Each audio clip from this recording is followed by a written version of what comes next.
dynamic panel engaging the conversation this evening from persons from academia, persons in practice, persons who would have sat in various policy making.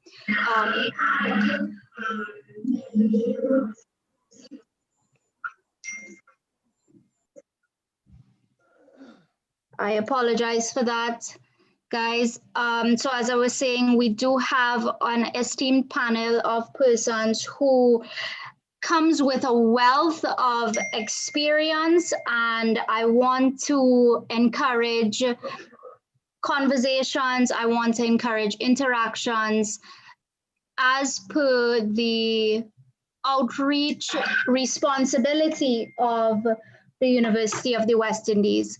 We are going to start off our presentations this evening with a contribution from Dr. Roger Hussain. He is the coordinator of the Trade and Economic Development Unit, and he is going to kick us off this afternoon. Dr. Hussain. Thank you very much. Good afternoon, everyone. So I'm going to share my screen.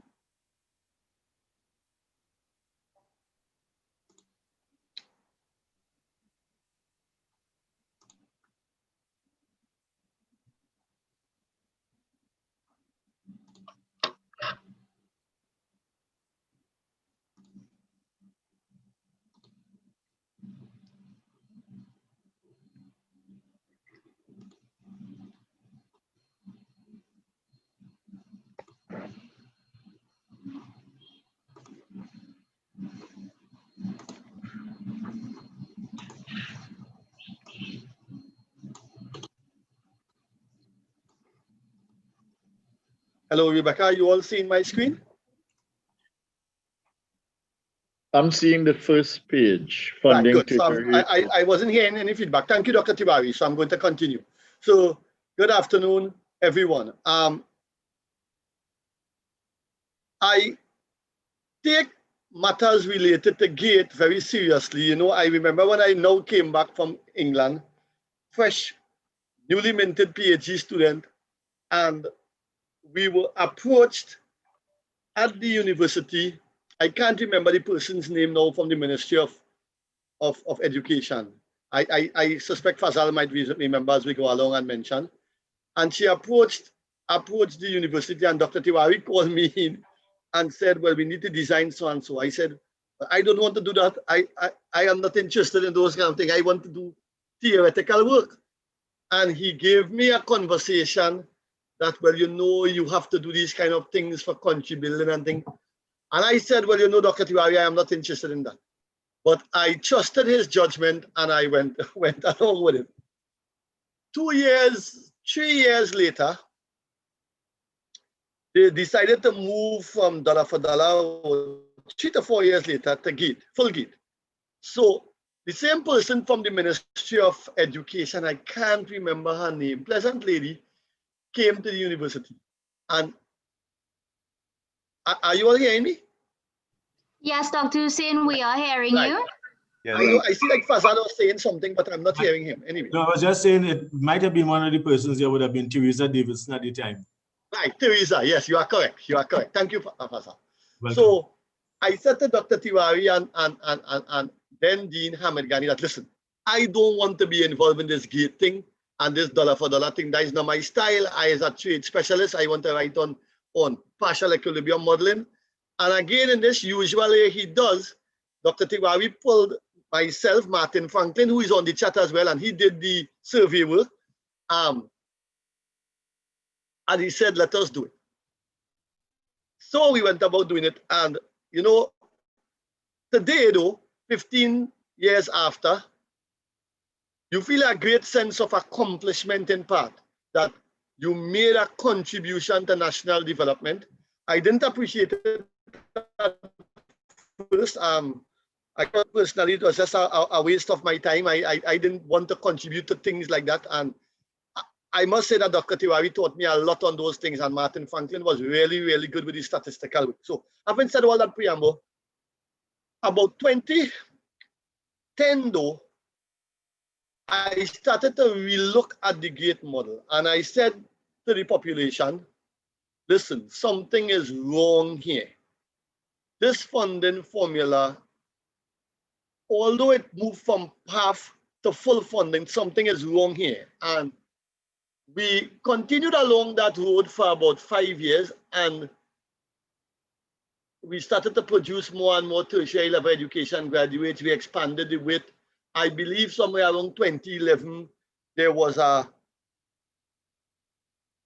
committee formed to review GATE. If I remember correctly, I think the principal of Naparima College would have been in charge of that review committee.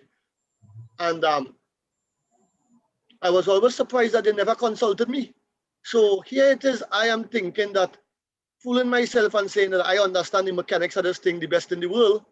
And I was surprised. So it went along, and then in 2016, it was revised again. Dean Sims was appointed as head of the revision committee. And again, I don't know if they contacted Martin, but certainly they didn't contact again me at the university. So I said, okay, I accepted my place at the bottom of the ladder and I let the matter go along. Only to see decisions being made that in my technical judgment were flawed. And the way I explain this to students at the university is, if it is you go to the market and you are selling tomatoes, and I like to speak about the market because I have an understanding of it, a personal understanding. If you go to the market and you are selling tomatoes, and the number of people in the market that come to buy tomatoes, in other words, the number of customers, is falling, and the income of the customers is falling, would you raise the price of tomatoes? So Denise, I'm seeing you, I can see your pit face as well. So a simple yes, no. Would you raise the price then? You can't. And so I was surprised when I saw we raised the price of tertiary level education. And that's where we are. So this year, this next slide here shows a simple way the GATE unfolded, and there are people on the conversation tonight who would be able to speak to this in great detail. This year is what concerns me. I saw my country, my people, my government collect $293 billion in energy revenues, cumulative, and somehow across different governments spent all this money out, $385 billion on one item, chancellors and subsidies. And as if they weren't satisfied with spending out all the money on chancellors and subsidies and more, they went and they borrowed $130 billion as well. So they are saying something equivalent to, okay, so we are going to take all the oil and gas out of the ground, we are going to sell that, we are going to collect the money, we are going to spend out all that money, and we are going to leave you in debt $130 billion as well, which works out to about 90,000 for each one of us here. Everybody here on this chat tonight, this Zoom session, owes somebody $90,000 or thereabouts. And that has me concerned. Now, moving along, notice capital expenditure was only 97.5 billion, and the Hartwick rule should emphasize that as you remove oil and gas out of the ground, the logical thing to do with the oil and gas is to invest it. And not to invest it in mass to produce a number of history students that you cannot absorb, or a number of literature students that you cannot absorb, or a number of art students that you cannot absorb. Not that anything is wrong with those things, but those things have a particular place and time in your developmental trajectory. Now, conversations were started, I am very well aware of them, on changing GATE and making it targeted funding. The problem is Chandapal never got off to make a run. So he could block whole day and you could lose the test match because you have to make runs to win. We spoke a lot about linking GATE, and we still do, by the way, linking GATE to the growth trajectory of the economy. But at the end of the day, we are basically, apart from a simple modification in the funding formula, which is just a ship of the intercept as far as I'm concerned, we are at basically the same point. And this year shows the flow of the oil and gas rents.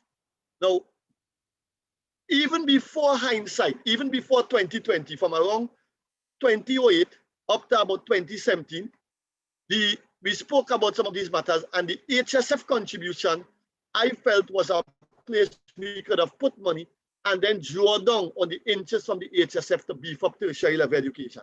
I mean, that's an alternative view, and I could discuss that some more in the discussions that would unfold. So this year is an understanding of GATE, and I invited my graduate class, and this comment here. So the poorest households work for an income of YP. They are poor, so they get the lowest income. The household richest, of course, works for an income of YR. They are rich, so they have the highest income. And the household median is the household somewhere in the middle whose income is equal to university fees. UF is equal to Y1. If you give the poorest household, and I hope the president of the guild is here with me, full funding because they need money to go to university, then you will give them an amount of money equal to $8. But if you give that $8 to everybody else, then you end up wasting some money. You end up wasting alpha dollars out of the amount of money GATE represents, because those people in the area shaded alpha could afford to pay for university.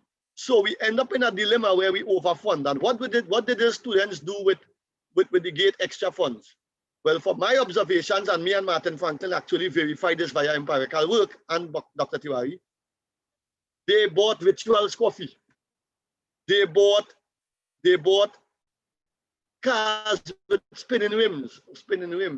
I always remember my son saying, Daddy, what's the rim on this car? How it's spinning? And I said, well, of course the wheel on the car must be spinning, not knowing that it was the rim of the wheel of the car that was spinning. Why do we have to fund that? Why should a student receive funding from me and you and the country to put a spinning rim on his car or her car? Why should a student stay in a room with satellite TV whilst being a student?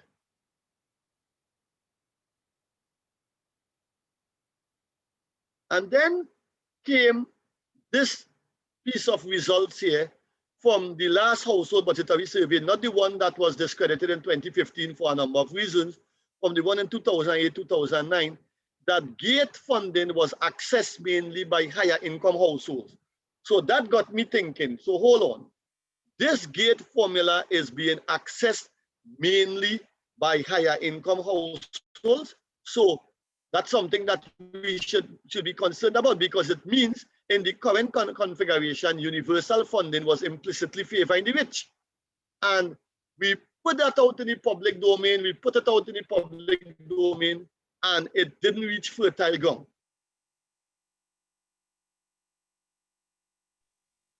Then we started to challenge some other facts. We said, look at the trend in population less than 19 years. So this is data here from 2010 going down to 2020 provisional.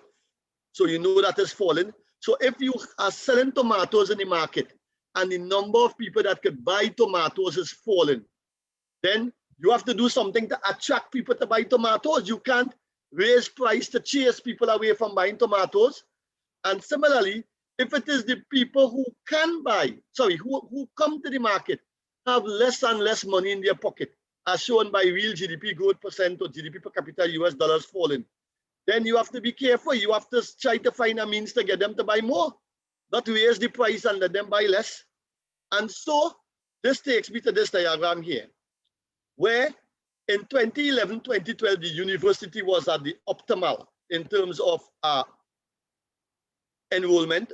I think this is annual enrollment, and this fell from 7450 in 2011, 2012 to 5203 in 2019, 2020. I didn't get the 20.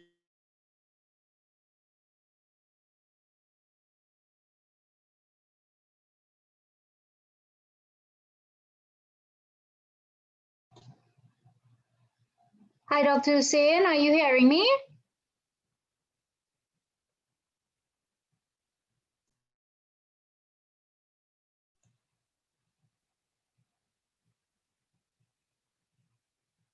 Dr. Hussain?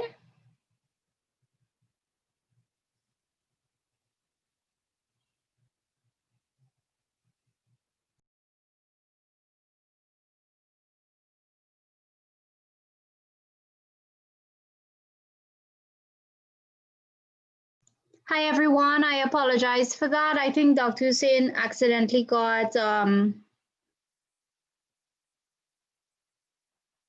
oh, he's back on. Dr. Hussain, please. Yeah, are you all hearing me?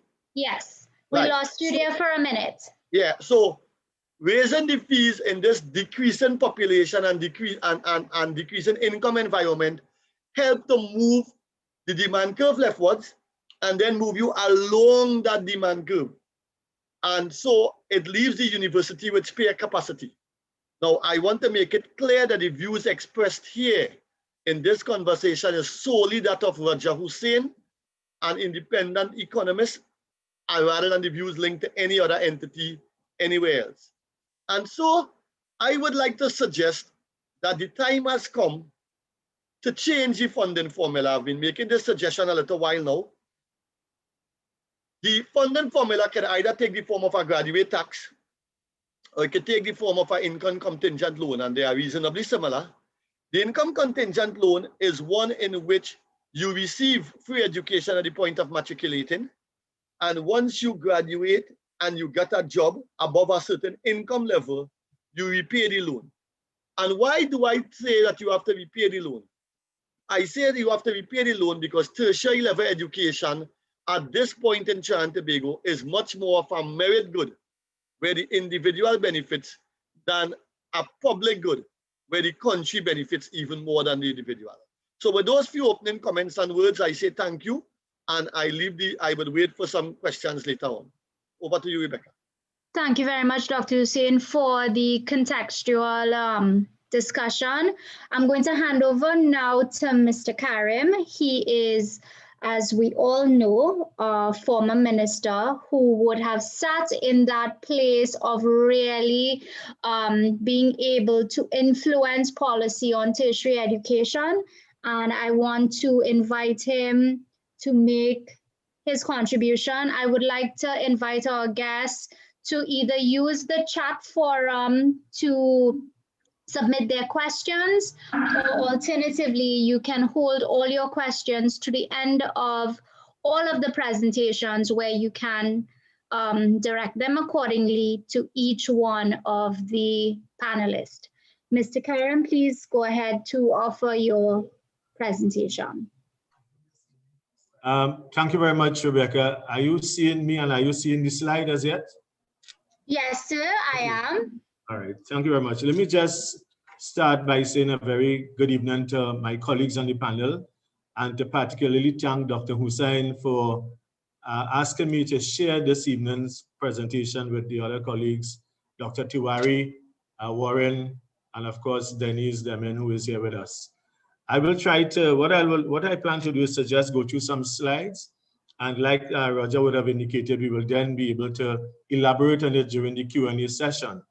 I wanted to be specific in terms of what the presentation is about from me. So I want to give you a contents. I want to talk about education in the pandemic era, the dollar for dollar, which would have been mentioned just now. I'll just briefly talk about it.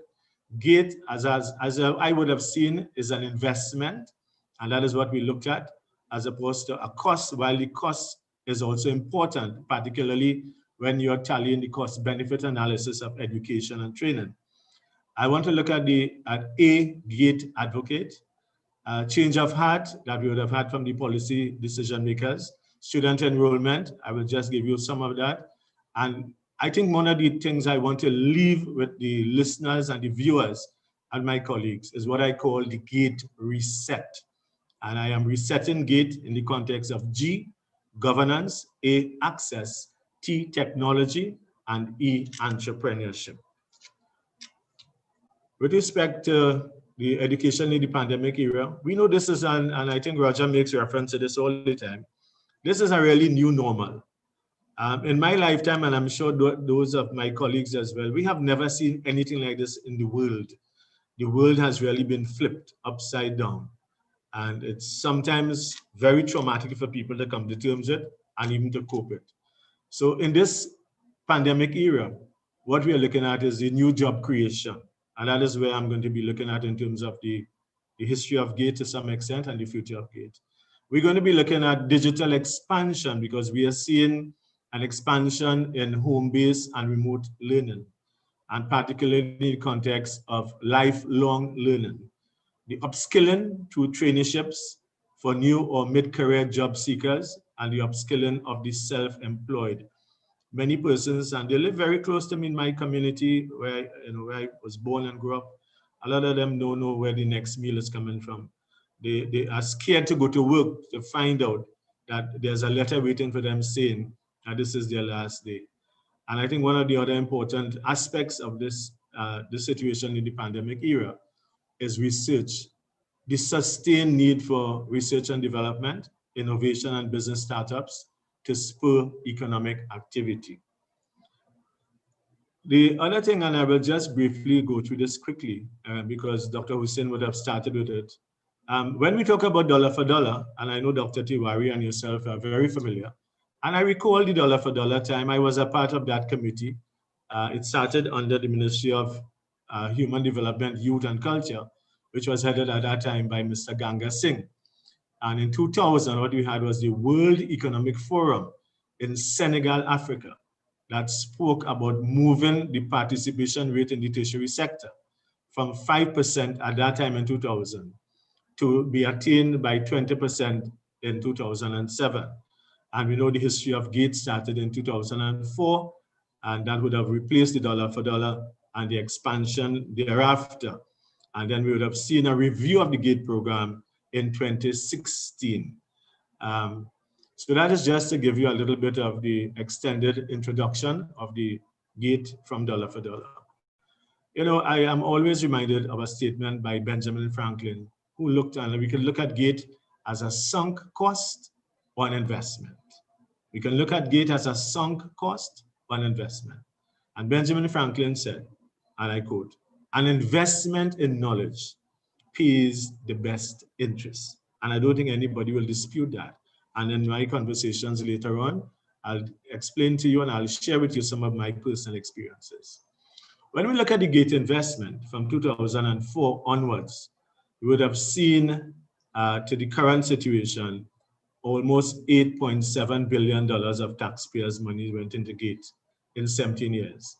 And during my tenure as minister, from 2010 to 2015, we would have been able to expend $3.4 billion of that, and I'll be able to give some accounts, and also in terms of what we would have accomplished during that period of time. Safe to say that one of the commitments in 2010 was that we will secure and expand the GATE program for the first time in the history of Trinidad and Tobago into a deliberate strategy of technical and vocational education and training, which I will expand again as we go along.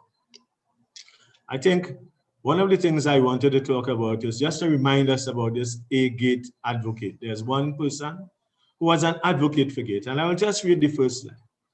And he said, "I think it would be a terrible thing for this country if people listened to the academics and listened to the other people outside there, the businessmen and so on, saying, is GATE affordable?"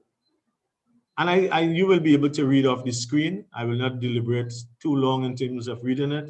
But one of the things that he had mentioned, he had asked the question, this member for Digomate Northeast, who is now the current Minister of Finance, and who at the time that GATE started was the Minister of, he introduced the GATE program with Mr. Manning, was the Minister of Science, Technology, and Tertiary Education. And he was asking the question, why is it that people who are 50 years old, or even in their 60s, might not be able to access GATE? I would have seen the evidence in 2016, where while you were saying that lifelong learning is an important aspect, that you actually cut off people from 50 years and over. I think what is also important for us to look at is why did we have this change of financing for those who are no longer able to receive, knowing if you look at the economy now, if you look at the Trinidad and Tobago context and what has happened recently with the closure of so many companies, you will see, and one particularly, you'll see many persons who are in their 50s and beyond, or even the public sector, unable to access gate funding. So that this gate advocate, I think, is a very serious thing. It's very important for us to bear in mind as we discuss gate today. And the question is it the intention of the government to limit the areas that are eligible for gate funding? And in that context, I'll make reference to the national needs list just now as we proceed. So why the change of heart? Students enrolled in non-medical programs at regional campuses of UWI, for example, which are offered at St. Augustine, will only be able to be funded equivalent level of funding at the St. Augustine campus. When I assumed duties as Minister of Tertiary Education, we would have had a situation where students were actually pursuing medical degrees, not only at our 3 campuses at Mona, Caville, and St. Augustine, or Mount Hope as the case may be, but also at St. George's Medical in Grenada, as you would see from there. What we have seen recently is while we had a high in 2011, 2012, what we have seen in 2019, and this is coming out of the Auditor General report, is that there's a deafening silence from the government of Trinidad and Tobago on student enrollment, which is basically the participation rate in tertiary education. And it has gone down to about 30,000 students in this period of 2018, 2019. And there are many questions that we can raise, and there's some discussion that we can engage in with respect to that. I just wanted to show this graph, so you'll be able to see what happened in 2001 at 7% and what happened in 2015. And I would have exited in 2015 as minister. And that 65% participation rate was in excess of the target that was set and agreed to by many CARICOM countries of 60%. And I say it is in excess of 65% because when you consider the technical vocational area, it would have certainly gone to about 70% participation rate. I know the question always will be supply and demand. It will always be, are you satisfied? Or do you have a mismatch of skills? Or do you have a glut in the economy? Or do you have a glut of graduates? So that some of those will be some of the areas that we're going to look at. I want to go quickly now to the gate reset as I see it. The current government is saying in the 2021 budget, there is a gate review. I am saying that what we should be having is a gate reset. We have had reviews of gate. We have had many opportunities to talk about gate. And my gate reset is really looking at the letters in gate in terms of G, governance, A, access, T, technology, and E, entrepreneurship. And what does this mean? In terms of governance, we could look at the weaknesses in the governance system, policy contradictions and inadequacies, delays in payment, and that has always been a situation, even at the University of the West Indies St. Augustine, where you have delay in processing student application. And therefore, that has not only led to a challenge in terms of the cash flow, but also in terms of the dropout of students. You also have a situation where you have what we call, and what I would have coined as program hoppers, people who may pursue more than one program utilizing or exploiting the gate financing. So what do I recommend? Reform policies should be more inclusive, performance-based and industry relevant. Update of technology systems to provide real-time student and tertiary level institution information. And one of the things I have found, and I will give an example of this with a young girl I met at the gate office, strengthen career advisory support services at the TLIs. That was sadly lacking. And in my time, I had launched 2 mobile facilities called the Jobs and Career Coaches that will go into the communities and the schools and also advise persons. Because many times, and as a former teacher, when students come to me as head of Department of Business Studies and I ask them, why do you want to do this subject? She says, sir, my friend is doing this. So the G aspect, I think there's always room for improvement in the governance aspect. The A aspect of it, the access, I think we could identify some weaknesses. There is, and I think Dr. Hussein in his opening presentation made reference to it. I have not been able to see, although we are moving in that direction, what is this national needs list? What is this economic strategy linking education and training with the economy? And therefore, many persons are left to state that GATE is unresponsive to sudden changes in student economics. Why? Today they start school, tomorrow the parents lost their jobs. It's very difficult. New program development restricted by the GATE office and by the GATE program. And as I indicated, the mismatch of skills in the labor market. When I was minister, I'd launched something called the Jobs Report. And I simply came up with that like the weather report. If you could look at the television and see what is going to happen with the environment tomorrow, whether it's going to have rain, whether it's going to have sunshine, why can't we not see? If you look at Samantha website, you will see the 10 best jobs now available in Singapore.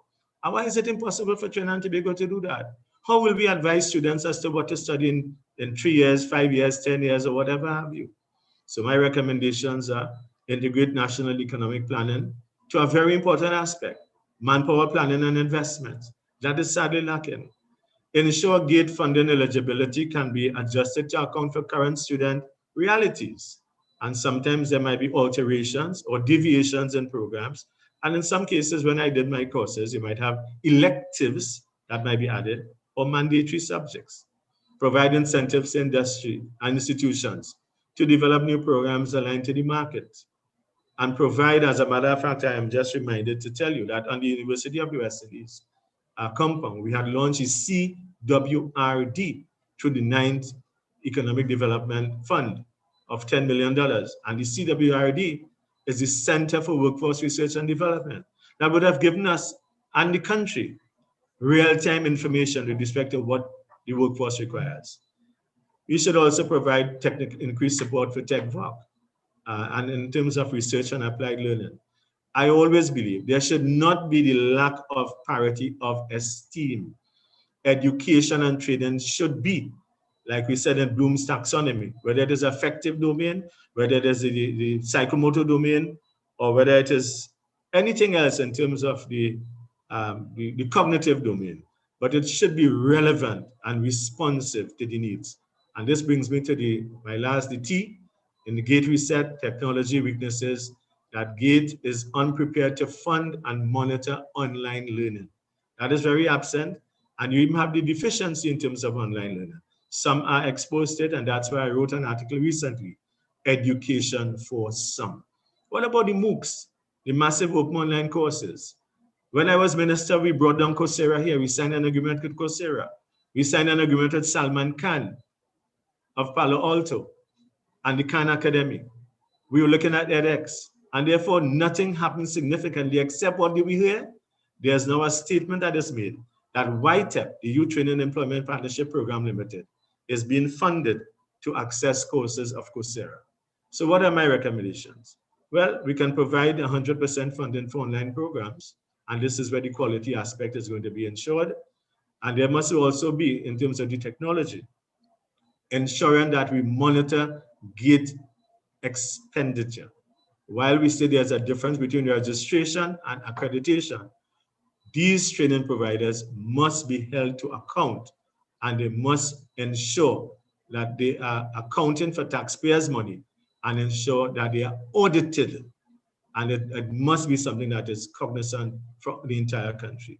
Leverage existing partnerships, where we would have launched Knowledge TT, and I indicated to you just now with all the other MOOCs online.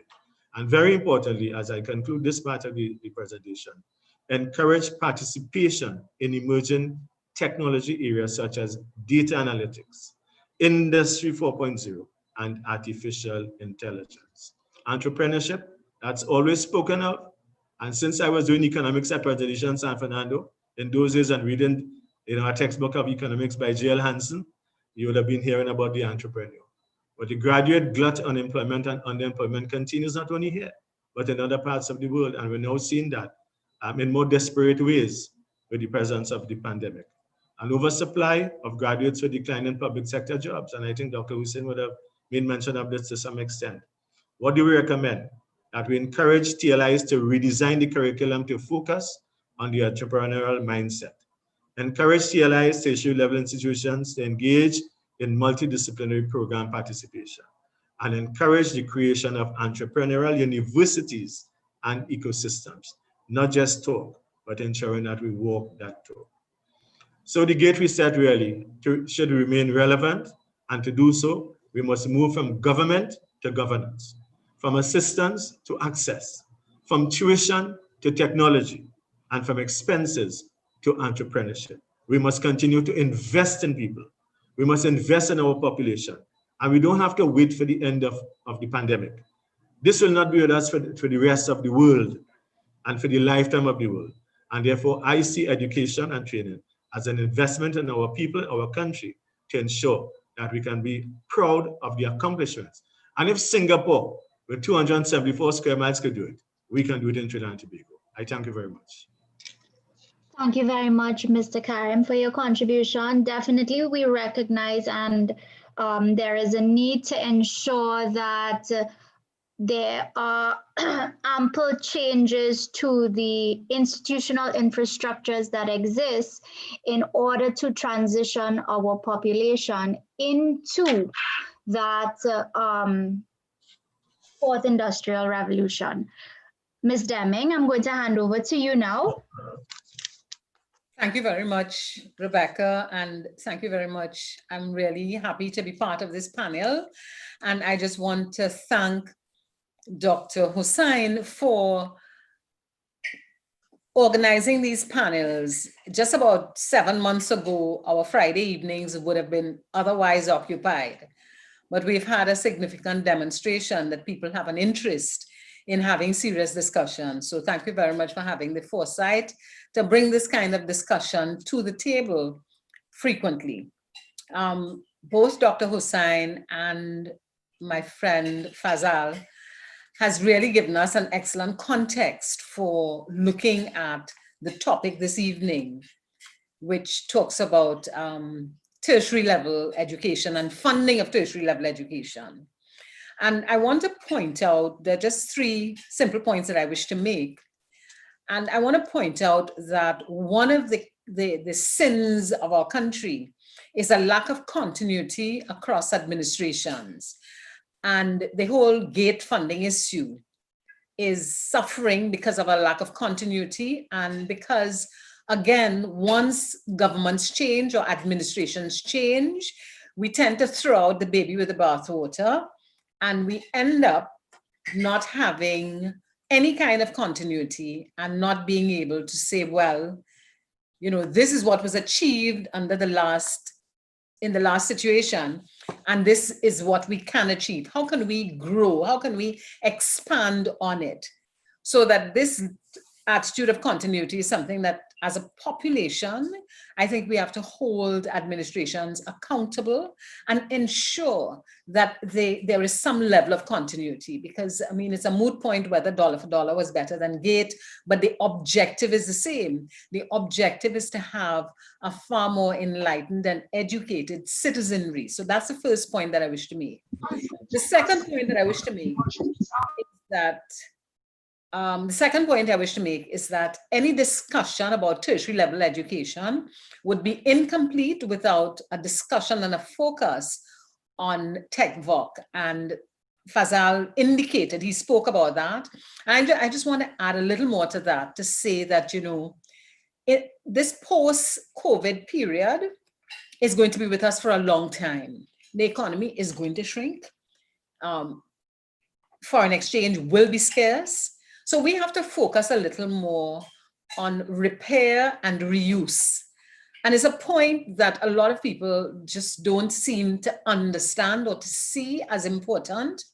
But we will not be able to continue importing things simply to replace them. So we're going to have to start some kind of repair.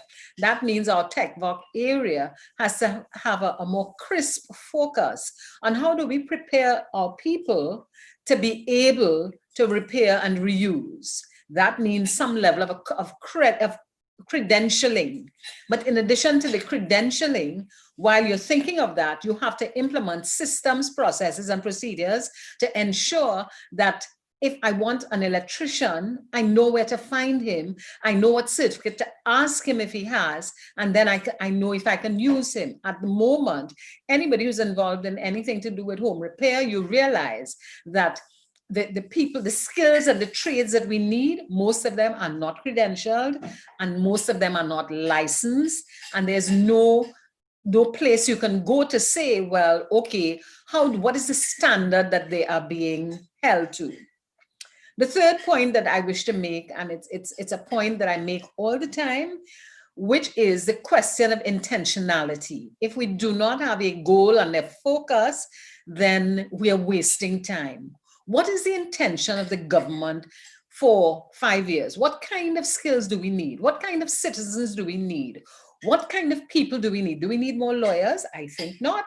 Do we need more doctors? Maybe. But what we need is a lot more skills persons. But we need somebody to tell us what is the goal that we're going after, and then all of us could begin to line up behind that kind of goal.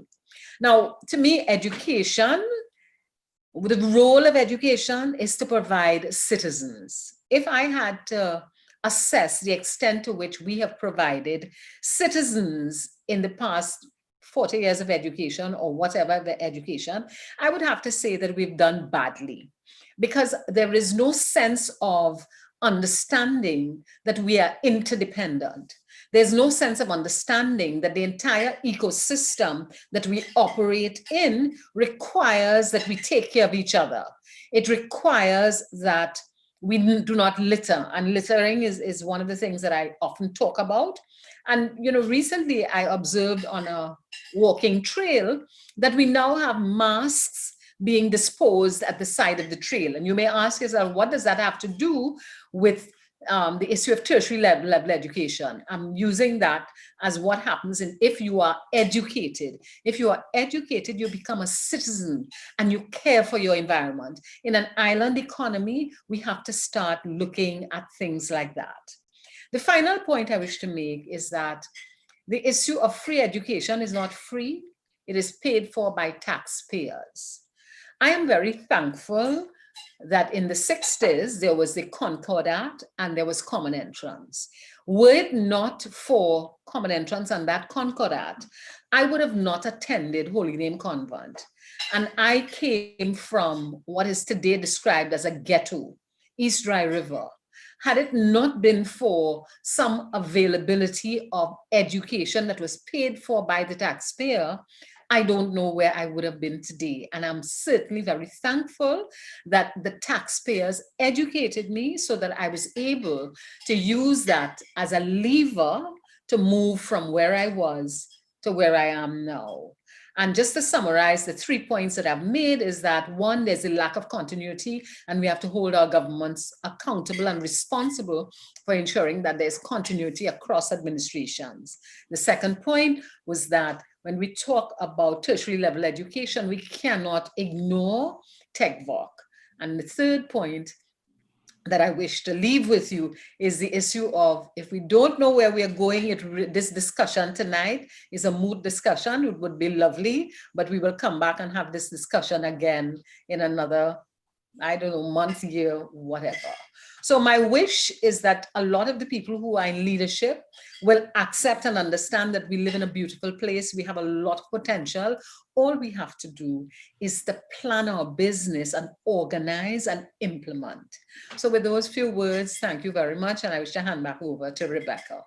Ms. Deming, thank you so much for your contribution. And I really want to reiterate that what is important is that we understand the role of education, and it's a tool for ensuring that we can transition our current population into a much more globalized society. And we come down to asking the question as to whether or not our current systems are effectively doing that, which brings us to a really good point in the conversation to hand over to Dr. Tawari, who has had the benefit of sitting at the helm of both an institutional, sitting at the helm of the University of the West Indies, and also a policy position. So Dr. Tawari, I'm going to hand over to you now.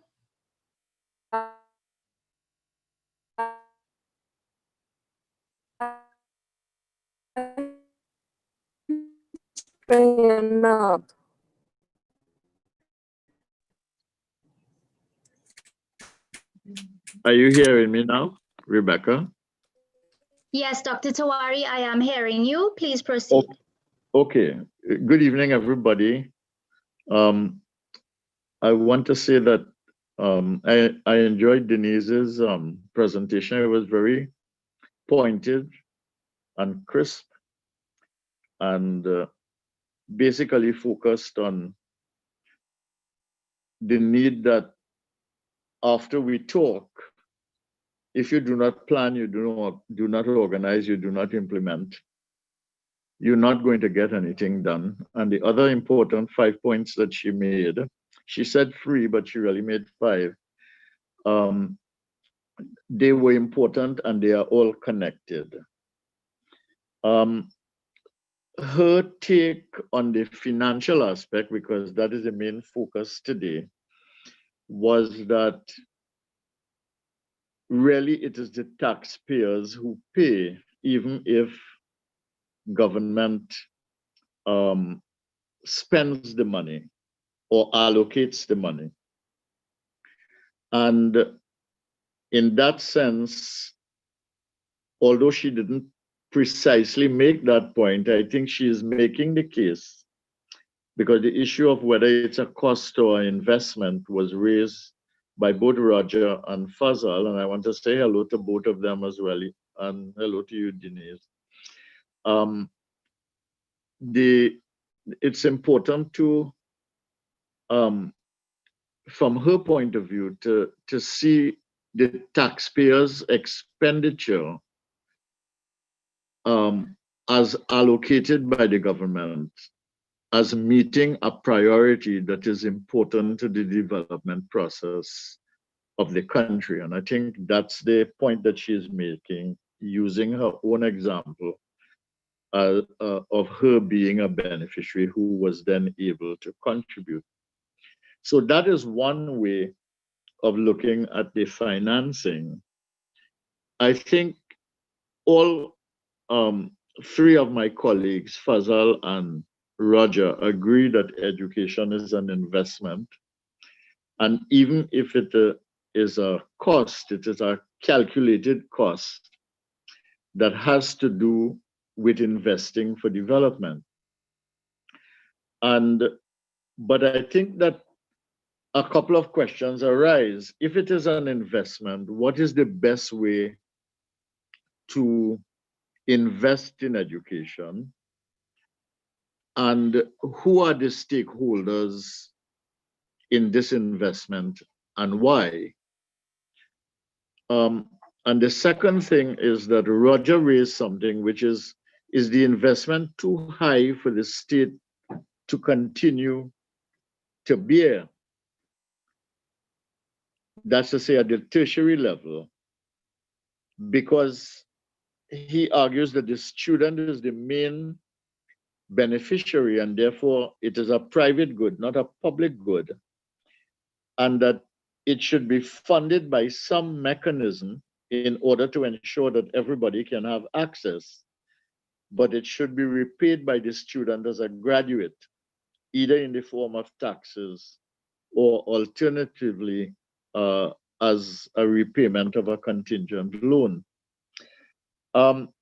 Now, when you look at the beneficiaries of education, you have students, you have the person who graduates, you have the families who benefit from having a graduate in the household and a learner in the household. You have the institution itself, whether it is UE or UTT or whichever institution that the student goes to that benefits. You have the private sector who then hires the graduate and would benefit from competent, skilled labor. And more than that, a person who can learn. You have the public sector having access to that talent pool. And of course, you have the whole community and society and the democracy itself benefiting from the system. So, you know, in a funny way, while it is a private good, and the case can be argued for that, it is also a public good.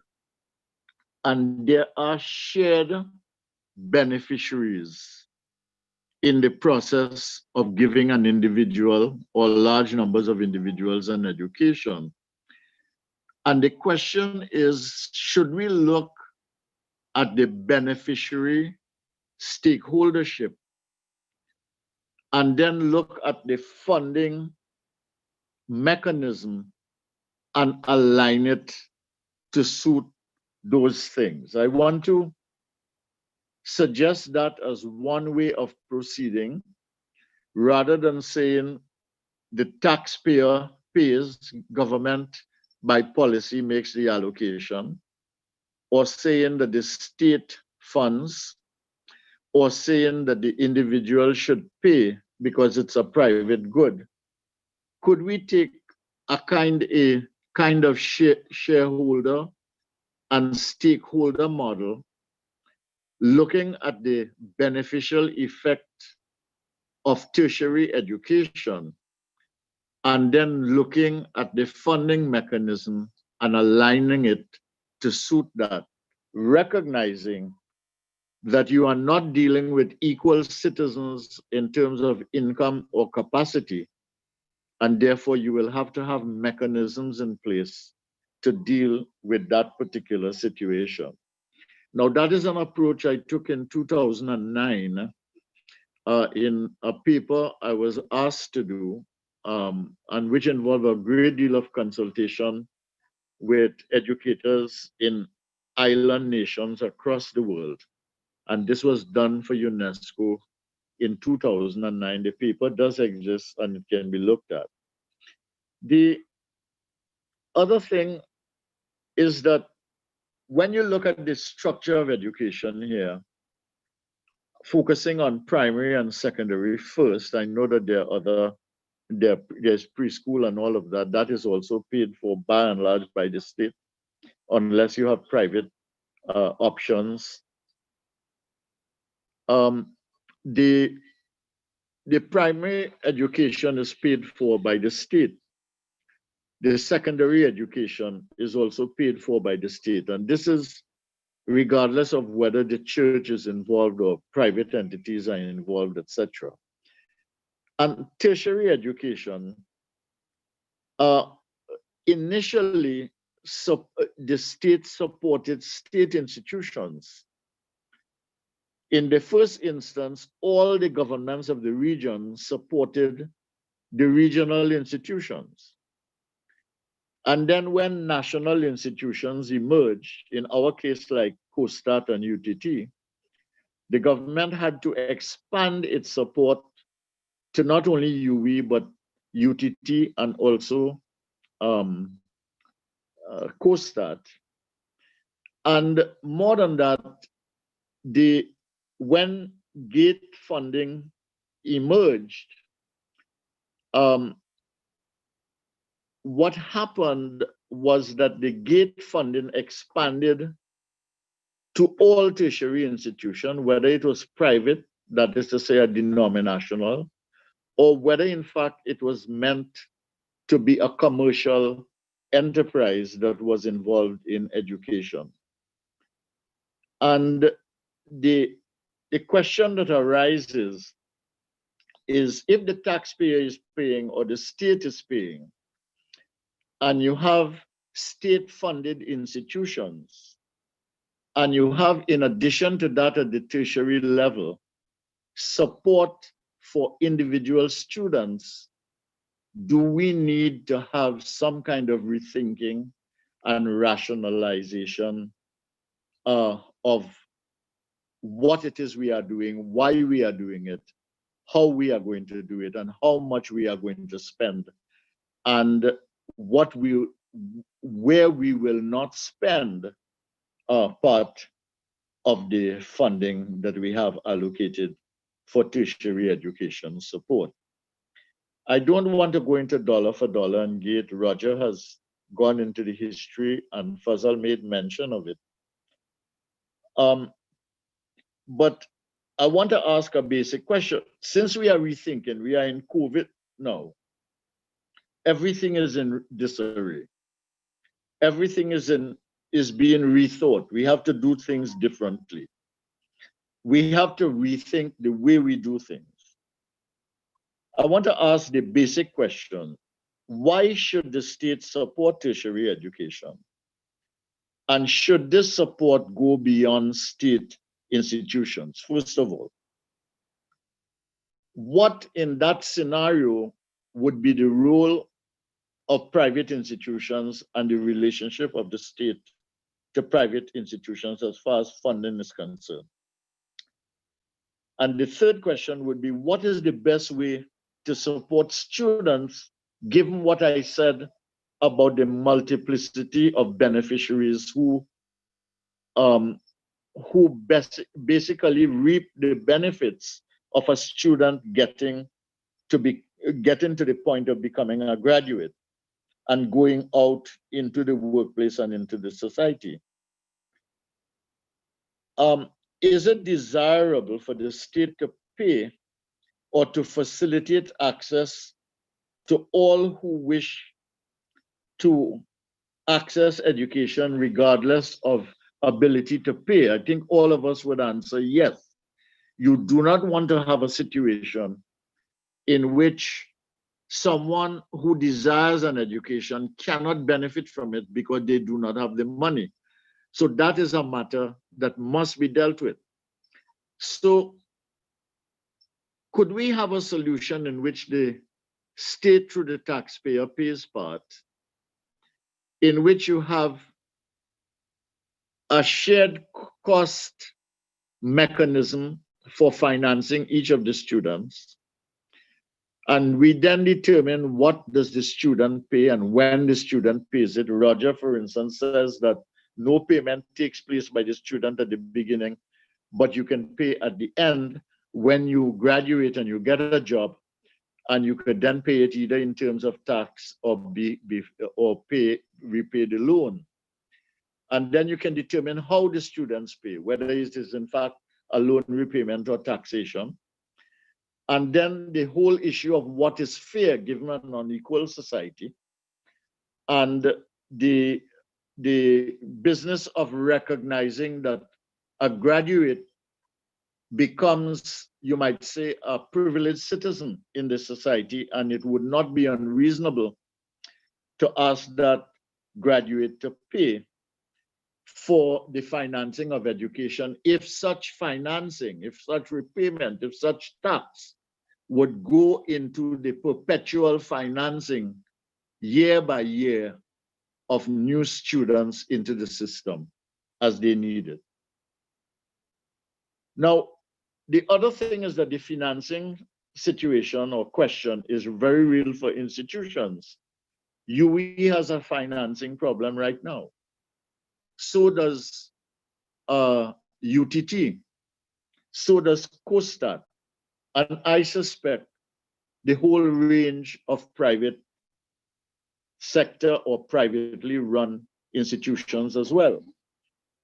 The Vice Chancellor of the University of the West Indies, Sir Hilary Beckles, for instance, is looking at the issue of negotiations on the principle of reparations and trying to see, leveraging that principle, how he might be able to get a range of sources of funding, both from international governments, principally European, as well as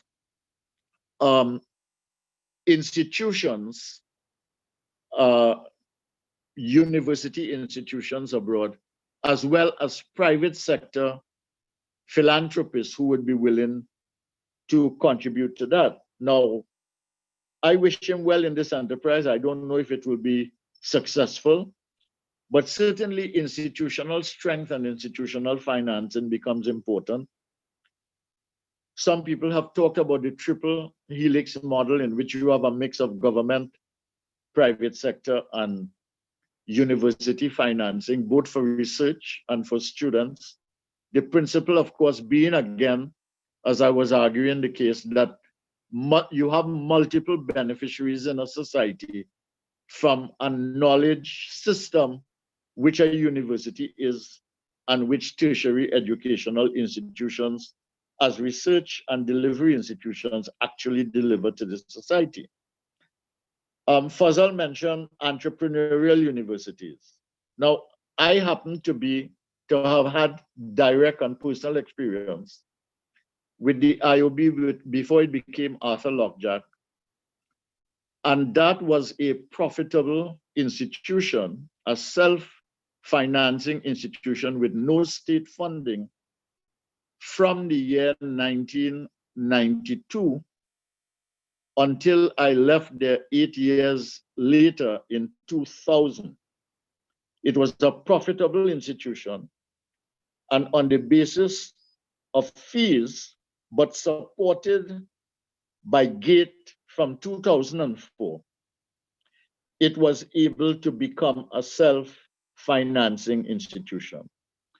So it is possible to have entrepreneurial universities, and there are successful models elsewhere. So I want to close by mentioning that there was a GATE Review Committee of Parliament in 2013. And they produced the 10th report of the Joint Select Committee on GATE in 2013. The chairman was James Armstrong. The vice chairman was Victor Wheeler. I sat on that committee. And both of these were independent senators at the time. As I said, I was a member of the committee.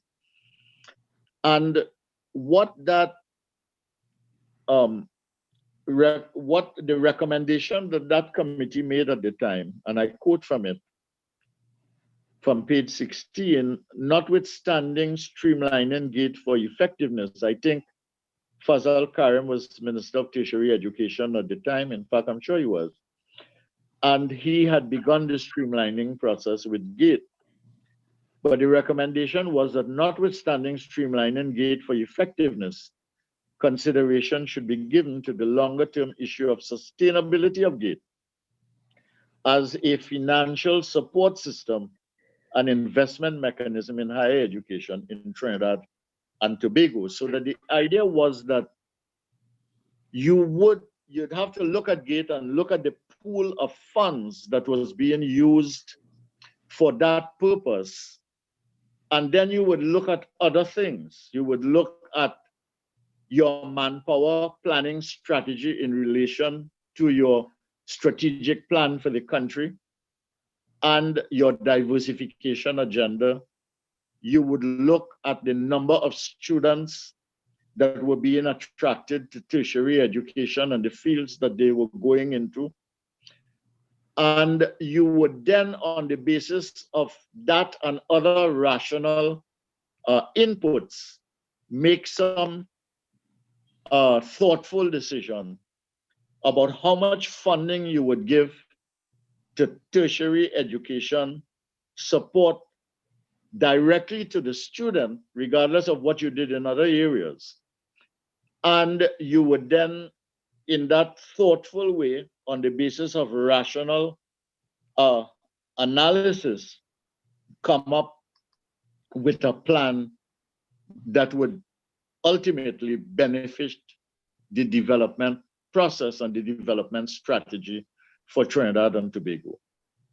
So I will close by simply saying that I think that given where we are today, given the reality of COVID, I did not even raise the fact that education now has become very technologically driven. Most of it is online education, and most of it really is remote learning.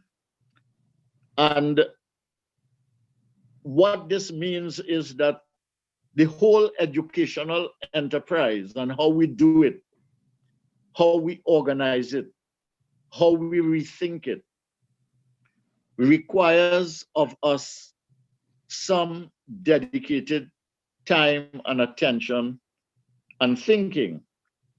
And my own feeling is that we should use this time to do that. We should not pretend that schools, I use that in the broadest sense at whatever level, will go back to how it was when this is over, or that demand will remain the same when it's over, or that people will want to be studying the same things in the same way, or that degrees will be as valuable as they always have been.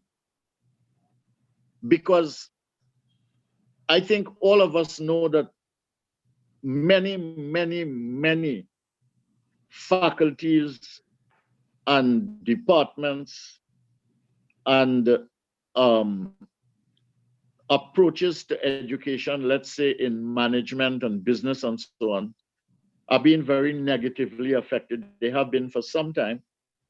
And I think that they are going to continue to be affected negatively in this COVID period, because there is something else that people are seeing that education demands. It is not just the technical, vocational, or the entrepreneurial, or the digitization, or all of those things. It is also the fact that the question of how exactly do you prepare yourself in a world in which the world of work is changing, the way that you work is changing, in a time when people are rethinking how they work, they are rethinking where they live in relation to work, all of these things. What will become the new value proposition in education, and given where the world is going in terms of climate change, sustainable development, entrepreneurship, innovation, technology-driven education, digitization, artificial intelligence, what does it mean for what kinds of things are going to become important in the world? And that is not unrelated to what is our strategy here for development and diversification. We talk about agriculture, we talk about digitization, we talk about housing, we talk about manufacturing, etc. What does that really mean in terms of what we need to produce and align from the education system? And my own feeling is that really now is the time for a very thoughtful discussion, because I feel if we make a mistake this time, when this COVID thing settles down, whenever it is, whether it's 1 year, 2 years, 3 years, 5 years, when this thing settles down and the world is changing all the while that we are waiting for us to gain control of COVID, if we do not rethink our position now and align to what is happening, what we need to do here, and where the world is going, then we are going to find ourselves extremely left back in the evolution of the world system and the world economy that is going to emerge. So I will close at this point. Thank you very much, Dr. Tiwari, for your contribution. And definitely in terms of wrapping up where all of our speakers' contributions were heading, it's definitely in the realm of understanding that the systems approach now becomes very, very relevant, and in our and understanding the complex nature of the economy and the interaction among not just education, but everything else. So we are going to hand over to Warren now to be able to present to us our conversation or the perspective of the students. Warren, go ahead. Thank you very much. This. Right. Thank you very much, Rebecca. And first, let me say that as I listen to all the presentations here this evening, I have to say I was invited to be a panelist, but I certainly feel like a member of the audience as well, given the wealth of knowledge coming from the rest of the panel. And it has certainly been insightful so far. So it's really a pleasure to be able to contribute and give our students perspective on GATE and education funding. as a beneficiary of GATE myself, I am indeed thankful for the GATE program and its predecessors, right? People like me who would have seen our personal development come from, you know, what it was before, to a place that we can really help our families and help the people around us, help our community. There's a great appreciation for it. So that said, I have an attachment to GATE that goes beyond, you know, the numbers and these things, because it helped me to grow. And I would like to see that continue after me and for everybody else. So seeing the news about the review, I wasn't too surprised. I expected to hear it earlier in the budget, but prepared to hear it in some form or the other, nonetheless. And the first thing that comes to mind is, wow, we have so many students struggling already. Some can't eat, some can't afford tuition, struggling. How will this adjustment be? We don't know. Well, we have some idea in terms of the millions of dollars, but how would it affect students at UE, my constituents, membership, and even everybody else in tertiary education across the nation? How are they going to deal with the real impacts of this adjustment? And so when I was called to make a comment on it, my offering was that we know everything is under strain right now. The economy was under strain even before COVID-19. It is worse now.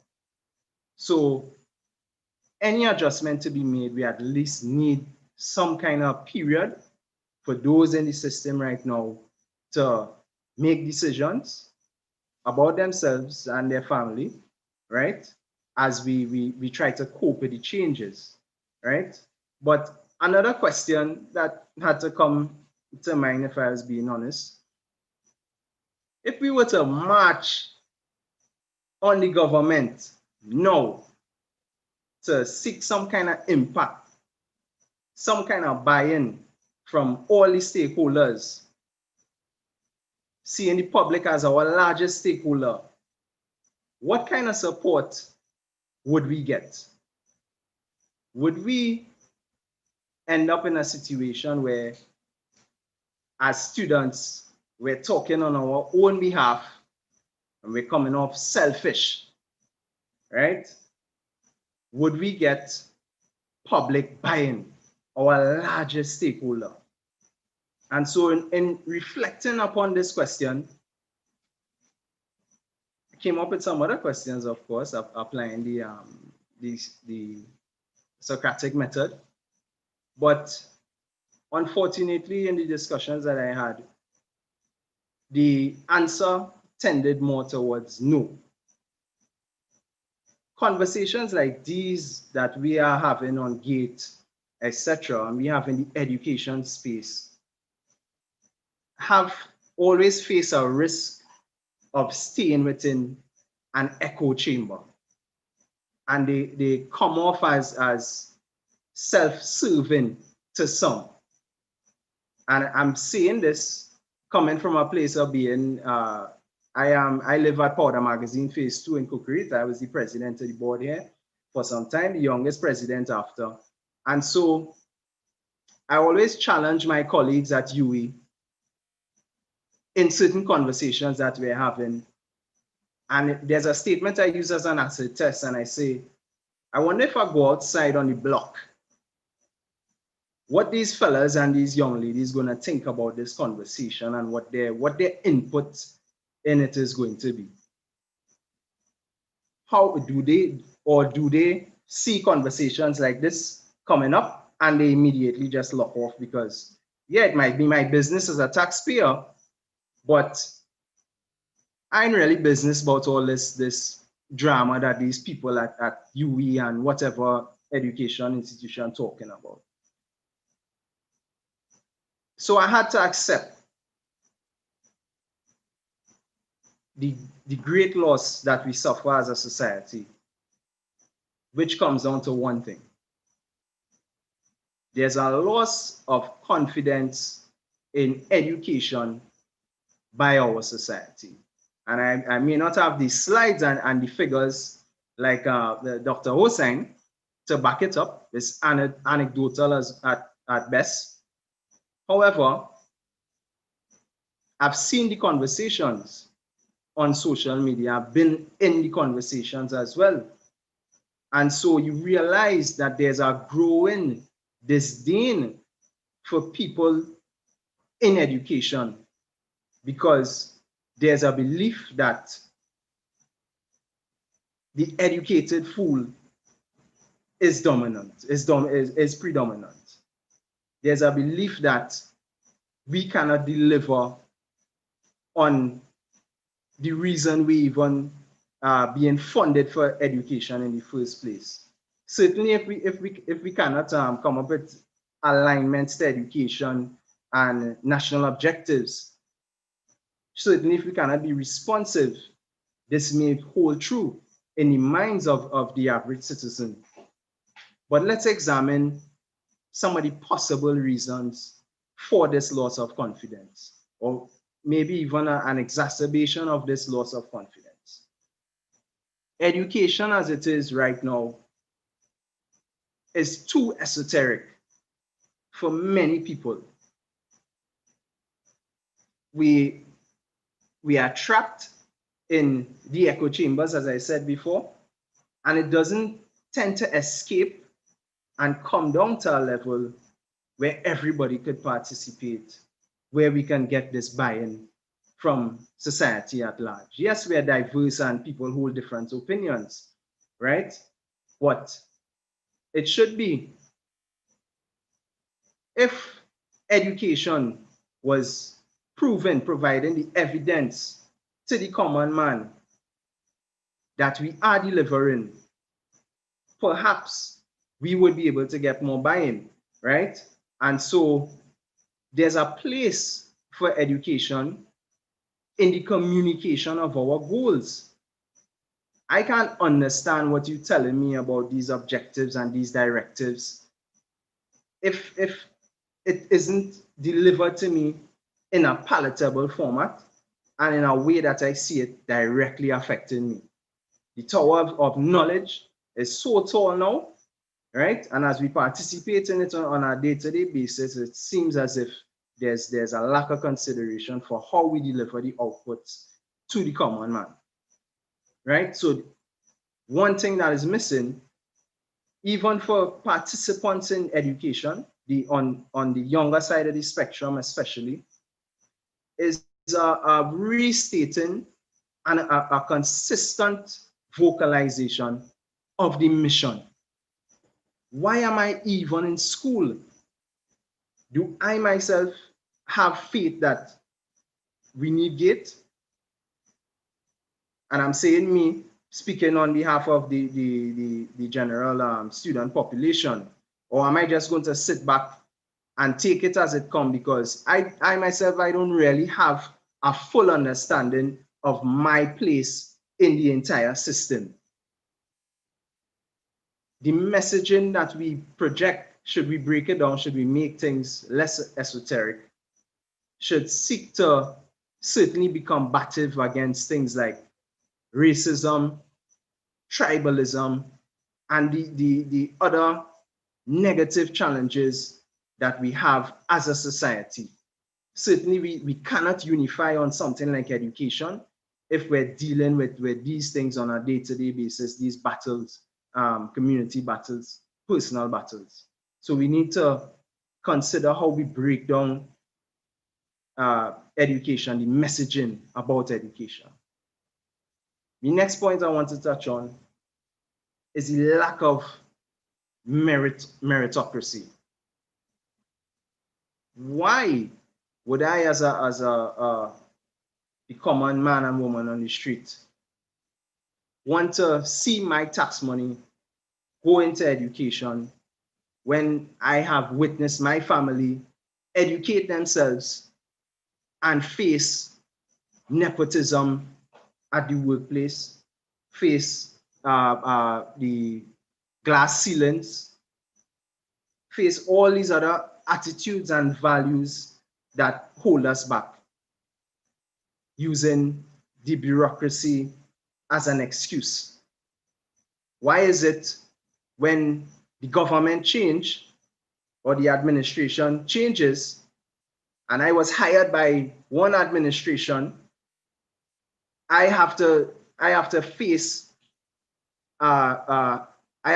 negative attitudes from the person who is now in charge of me, and I'm sitting at a desk doing no work just because I was hired under a certain administration. What is the impact of these things on education?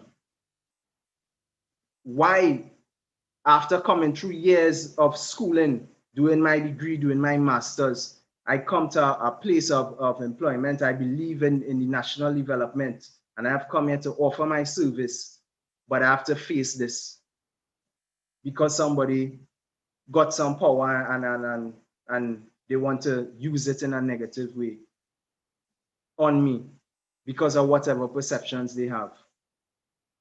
And so the lack of meritocracy in the public sector, of course, but maybe even in the private sector, has an impact on our views, our perceptions on education and its effectiveness in personal and national development. Next point I want to touch on, corruption culture. We cannot deny, we could look at the indexes, we cannot deny corruption is something ubiquitous in our society.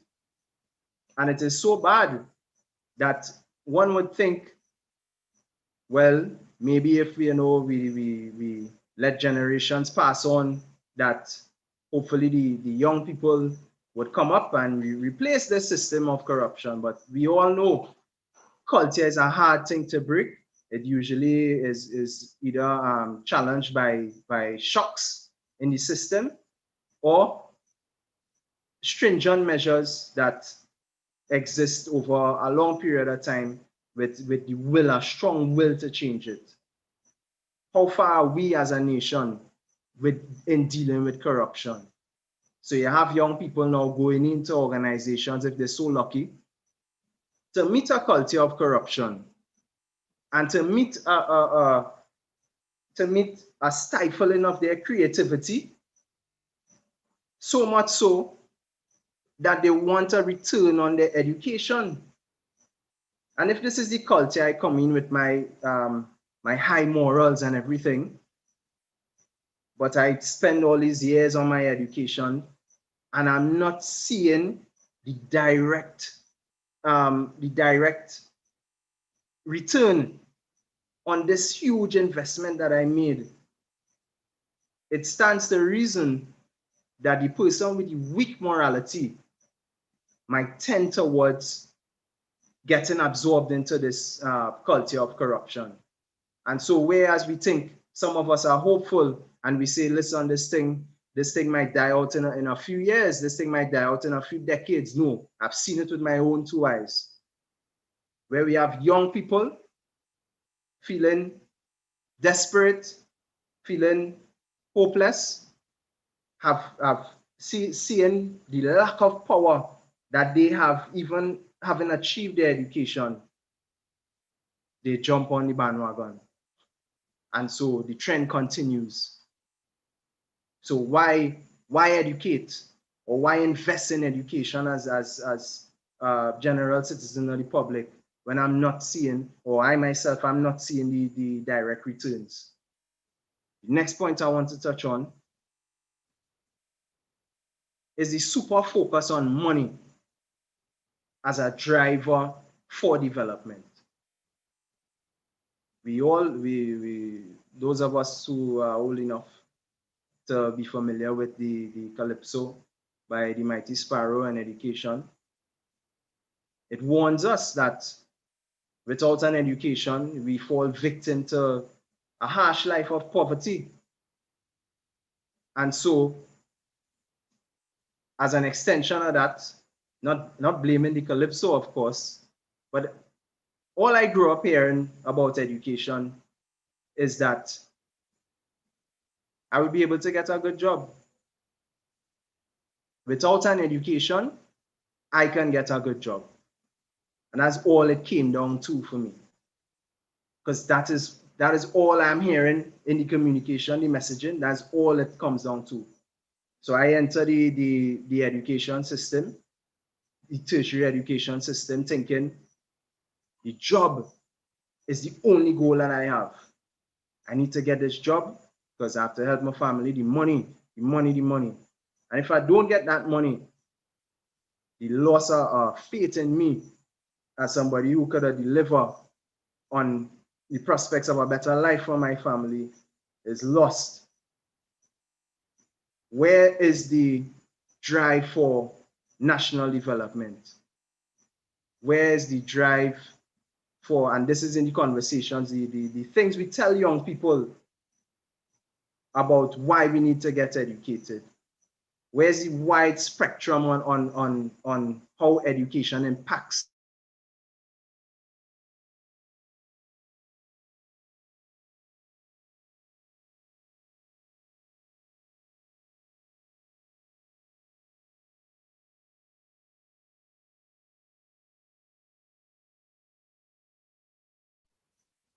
Hello?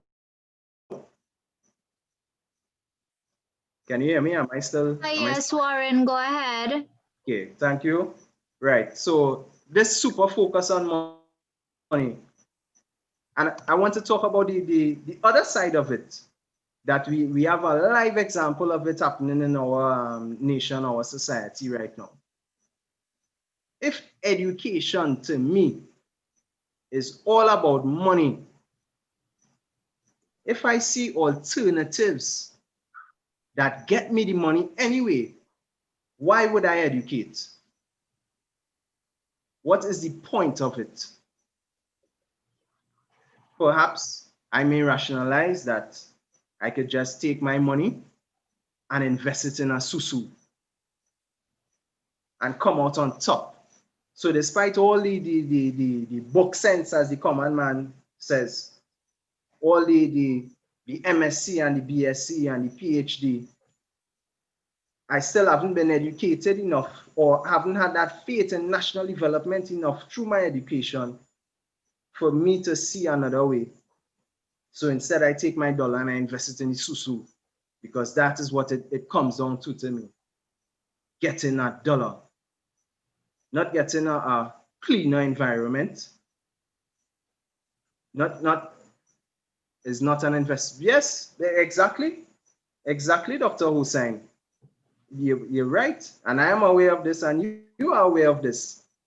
But how many people in society, and it's permeating throughout all strata of society, through all kind of professional spaces, you have people in the susu.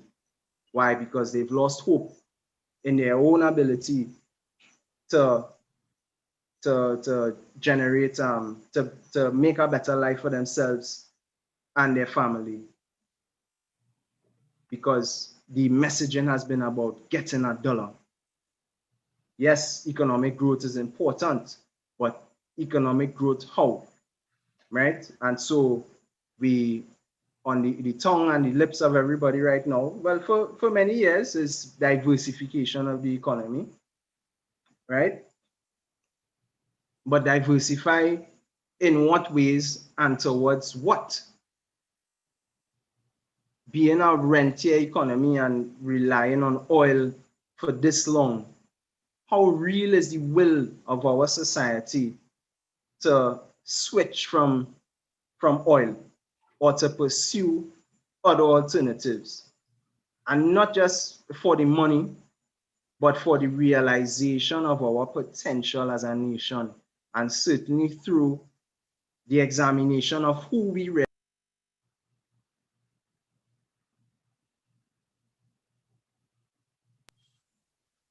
who are we as a society? Have we already been innovative? We came up with the pan. the latest instrument to be offered onto the world. Isn't that innovation? Are we looking towards these things? Are we using our education to really do that? Is the common man, is it being impressed upon the common man, right? That education is going to grow us economically as a nation and a region, and that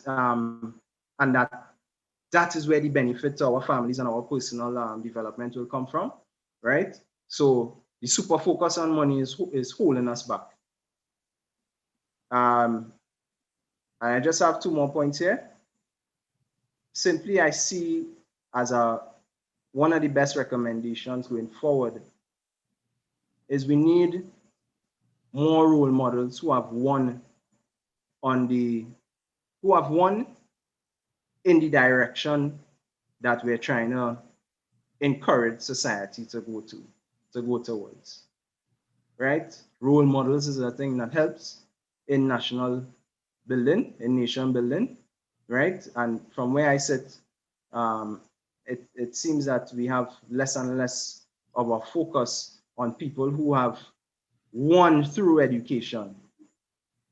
And so there's implications for communication, because for me, for the little boy and girl who needs to understand where we have to be as a nation and not just relegate themselves to pursuing titles, right, which is hinged to the super focus on money.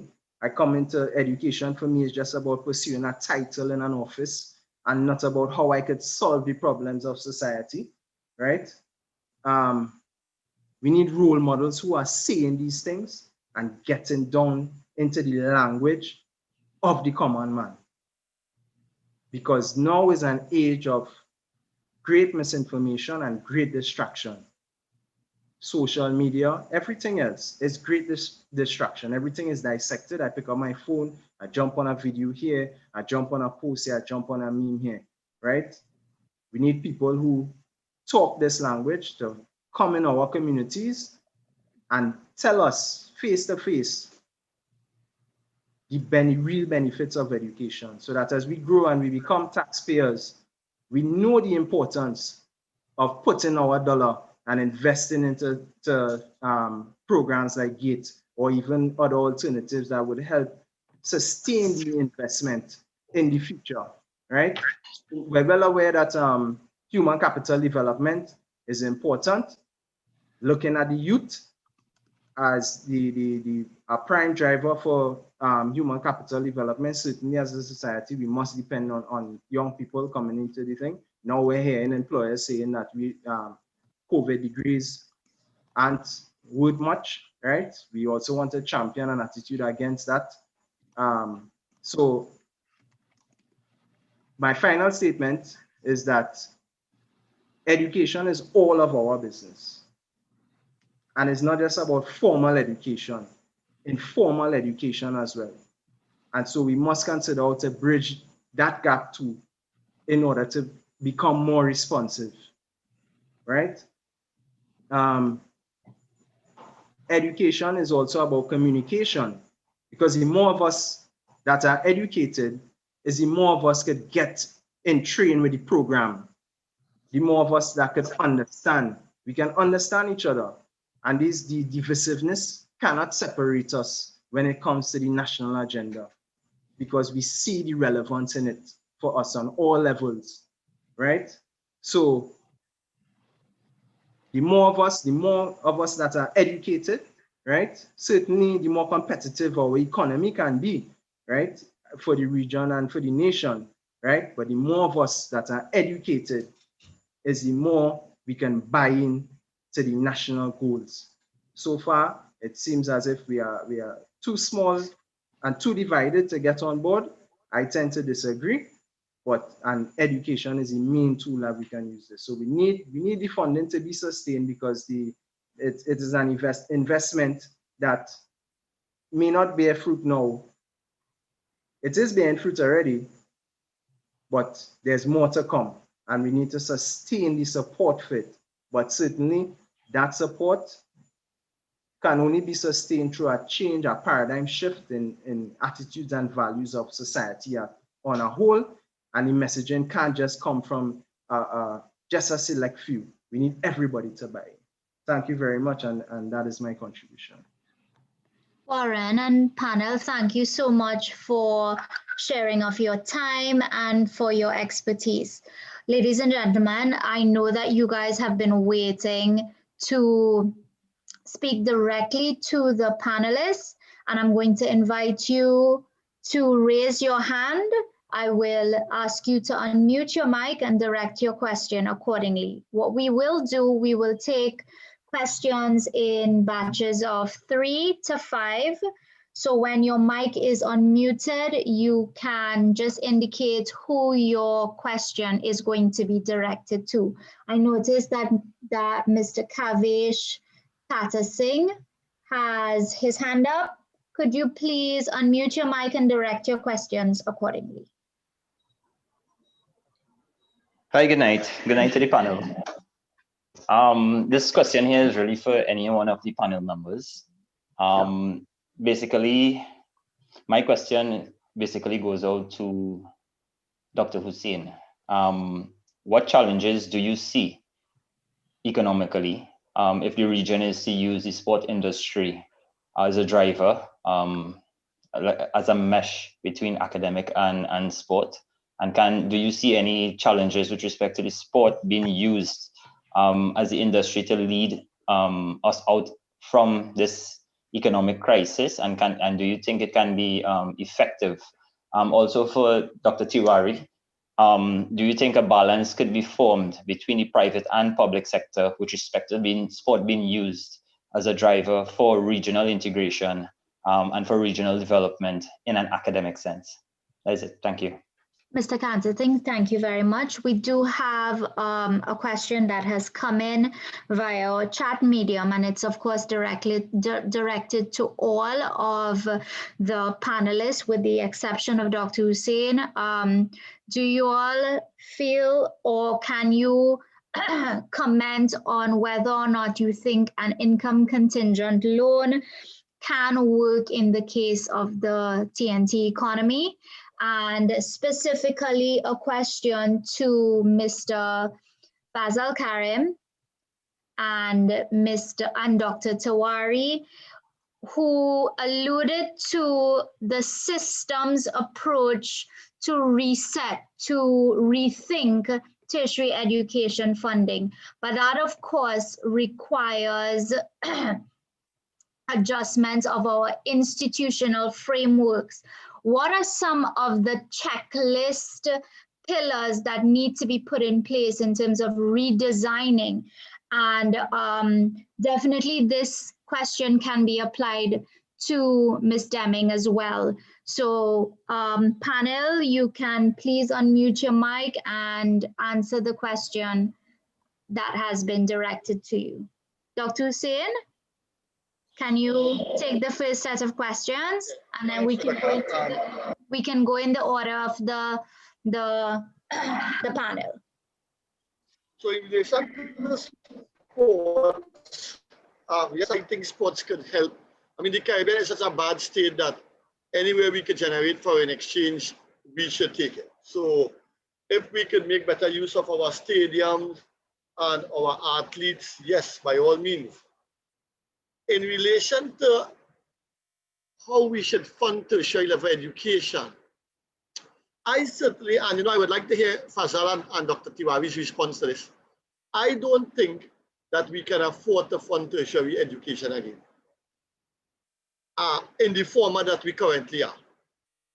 So if we have $3, I would quicker give one to primary school education, one to secondary school education, and probably one to tech voc education. If you have $2.50 or $2, then you are in some problems. And we have been running persistent fiscal deficits since 2009. So what I think should be done is that we should design a system. And then Islamic raises a good question in how do you make this system work? Well, we have no money. And if you have no money, you would roast a breadfruit or you would boil the breadfruit, or you would fry the breadfruit, and you would look at it as you had 3 different meals on 3 different days, although it's the same breadfruit.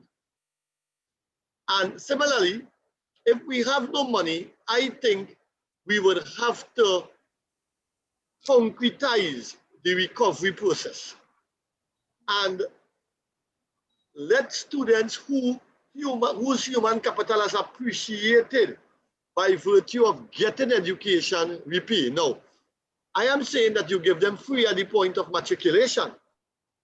So you go to university and you have 2 A-levels and economics and accounts, and you do an economics degree and you learn econometrics and mathematics and statistics and whatnot, and you move from this stock of knowledge to this stock of knowledge. So you become more valuable. And in becoming more valuable, you can repay. And I am saying that if we design a correct repayment formula where everyone still receives tertiary education free, and that's the key point, so the poor person still goes to university free, but you have to repay. Because in my judgment, my personal judgment, you have become much more capital rich, and that repayment, if we do it properly after a few years, will help to pay for generations upon generations.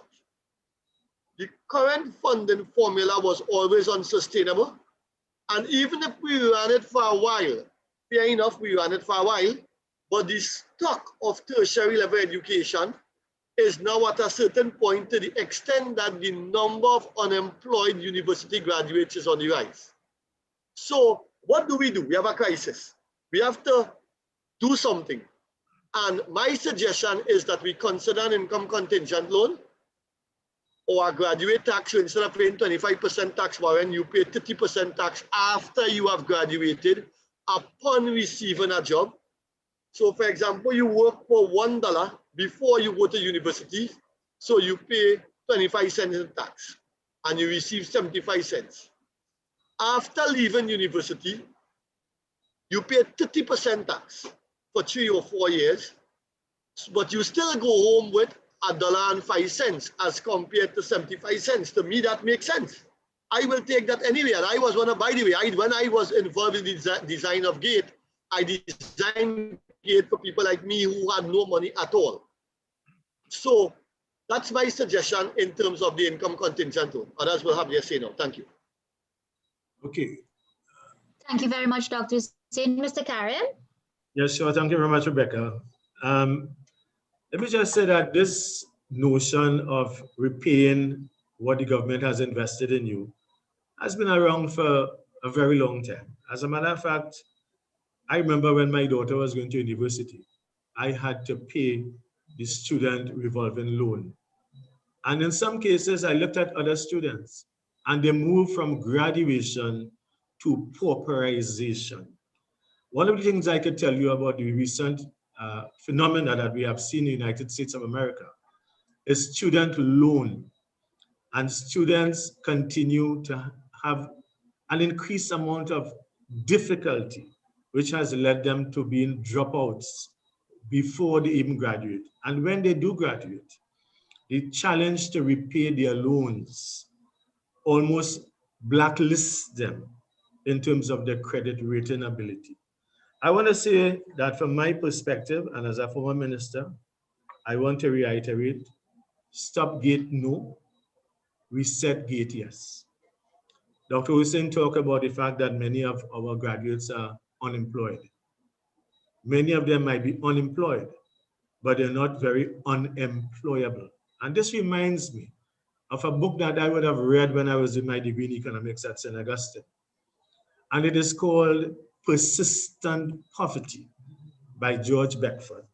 And while he may have been talking about the plantation economy in that time, I think that one of the things we have to be careful not to do is to not listen to what my colleague Warren was talking about. When Sparrow sang that song in 1967, education, the foundation of our nation. If you don't have a certificate to show, you have no value. And I want to talk about that certificate. So let me come back to what I think that we should want to have.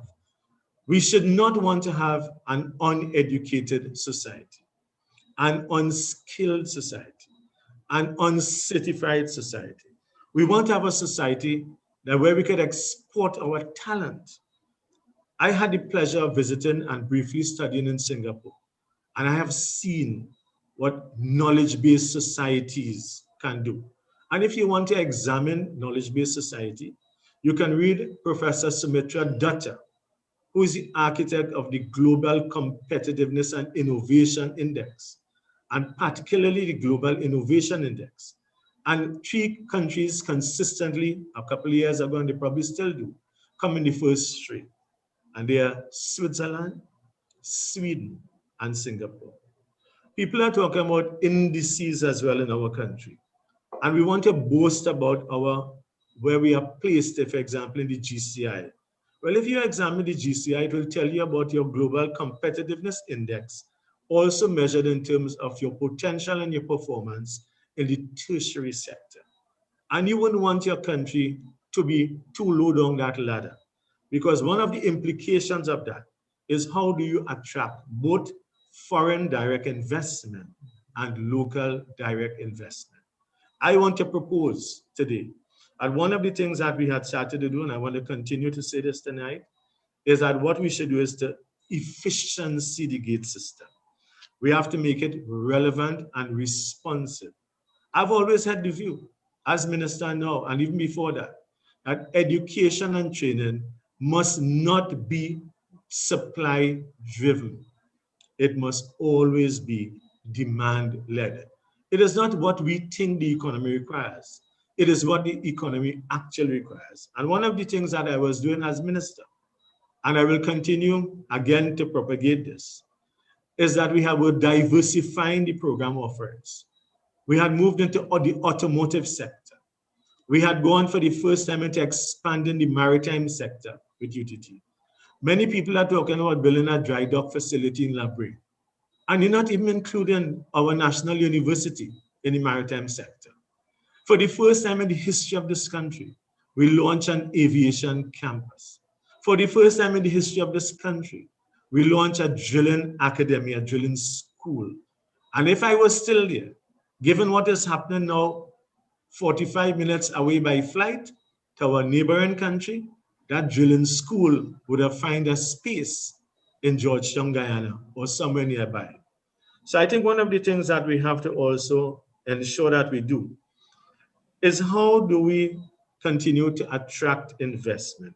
One of the things I have noted with GATE, and I want to repeat this, GATE, in my view, had been an equalizing force in our country. GATE had removed, as we have done in the terms of the technical vocational area, the lack of parity of esteem. That people who were doing carpentry, masonry, hairdressing, cosmetology, why should they be condescended upon? Why should they be looked down upon? And why should they not be a part of the milieu of manpower planning for the years to come? Why are schools not offering programs and being guided by the decision makers as to what will be the manpower requirements in the years to come? As a matter of fact, it is my view as well that one of the things we should be doing is to ensure that our underserved communities, wherever they exist, are properly served. And I'll give you an example. I had taken some derelict buses from PTSA when I was CEO of YTEP, and outfitted those buses with computers, carpet them, air condition them, electrify them in terms of electricity, plug them in. And we were calling those buses taking technology to the community. It just takes a little bit of vision. And where's the strategy for our country? I want to say that it's important for us to not perpetuate low skills and low wage. It is important for us to develop high skills and high wage. And one of the only ways you could do that, given the COVID situation, is we can do mid-career planning and intervention. Look at what has happened to thousands of our workers at Petrotrin. Why can't we look at those? And you know, one of the things I want to say as well in terms of the cost of education, let us examine what is the cost of keeping somebody in jail in our prison. $20,000 per month, $250,000 per year for one person in prison. And that is one of the reasons why, as minister, I was careful to ensure that we avoided recidivism and we ensure restoration in education while you were in your serving your time. And therefore, I want to also indicate, as I conclude this part of it, as one of my colleagues raised the aspect of youth, where the whole aspect of the trade schools. We expanded vocational training. Look at NESC, National Energy Skills Center. Look at the apprenticeship program in Point Lisas. It's called the PLIAP. Look at what is happening in terms of T and Tech, in terms of what was Caribbean Limited. But I want, as we go forward, I want to remind all of us and those who are listening, I want to refer you to two very important, in my view, publications. One is by Michael Furtick, and it is called The Reputation Economy. And I will summarize that to just 3 sentences. How do people see us? Whether they will work with us or whether they will work for us. And also another seminal work by Professor Linda Grattan of the London Business School. The future of work is already here. My dear friends, colleagues, comrades, all of us, we must put our hands to the wheel. We must ensure, like my father, who was a sugar worker, and I want to just refer to Denise as she raised a very important point. Denise said, what about the standards? And one of the things that we were ensuring that we do was to certify the uncertified. I developed something called the WAC, the Workforce Assessment Center. What that meant? You could have been a plumber, mason, a carpenter, a pipe fitter, whatever it is. You had these skills. We brought you to the centers. We assessed you against the standards, what was called the NOS, the National Occupational Standards, which became the CARICOM approved standards, and awarded the first ever CVQ. Trinidad and Tobago is the first country in the CARICOM to have awarded a CVQ through CXC. What is the CVQ? Caribbean Vocational Qualifications. I will comment a little later on, but I want to say as I conclude, the gate reset in my view, governance, access, technology, and entrepreneurship. As Dr. Tiwari indicated, you look at what has happened in Singapore, for example, a country I often refer to. They have had ITE, the Institute of Technical Education, high-level skills. They have had a university developed along the lines of technology. It's called Nanyang Technological University. And I hope and pray that one day that I'll be able to see in our country a whole new paradigm and a structure where we can move from the ground up and we can launch for the first time in Trinidad and Tobago the National University for Technical and Vocational Learning. And that is something that I will dream and I will pursue, that will ensure that we develop all our competencies and our talents for our country. And as Dennis would have indicated, when we certify these persons in the vocational sector, we would have placed them on the equivalent of Angie's list, so you can have marketability. People can contact you. You'll have portability. You can move throughout the CARICOM and the rest of the world. And therefore, what that will do is not only improvise education, but a structure with strategy, which is always going to define our developmental needs. Great. Mr. Karam, thank you very much for your contribution. Dr. Tiwari, do you want to weigh in at this point, or would you want to hear what Warren's contribution to this is in terms of the income contingent loan and possibilities for funding institutionally and otherwise?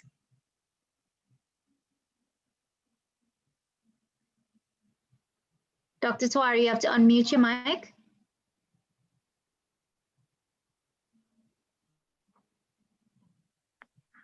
I will listen to Warren. I'll follow him. Okay. Warren, from a student's perspective.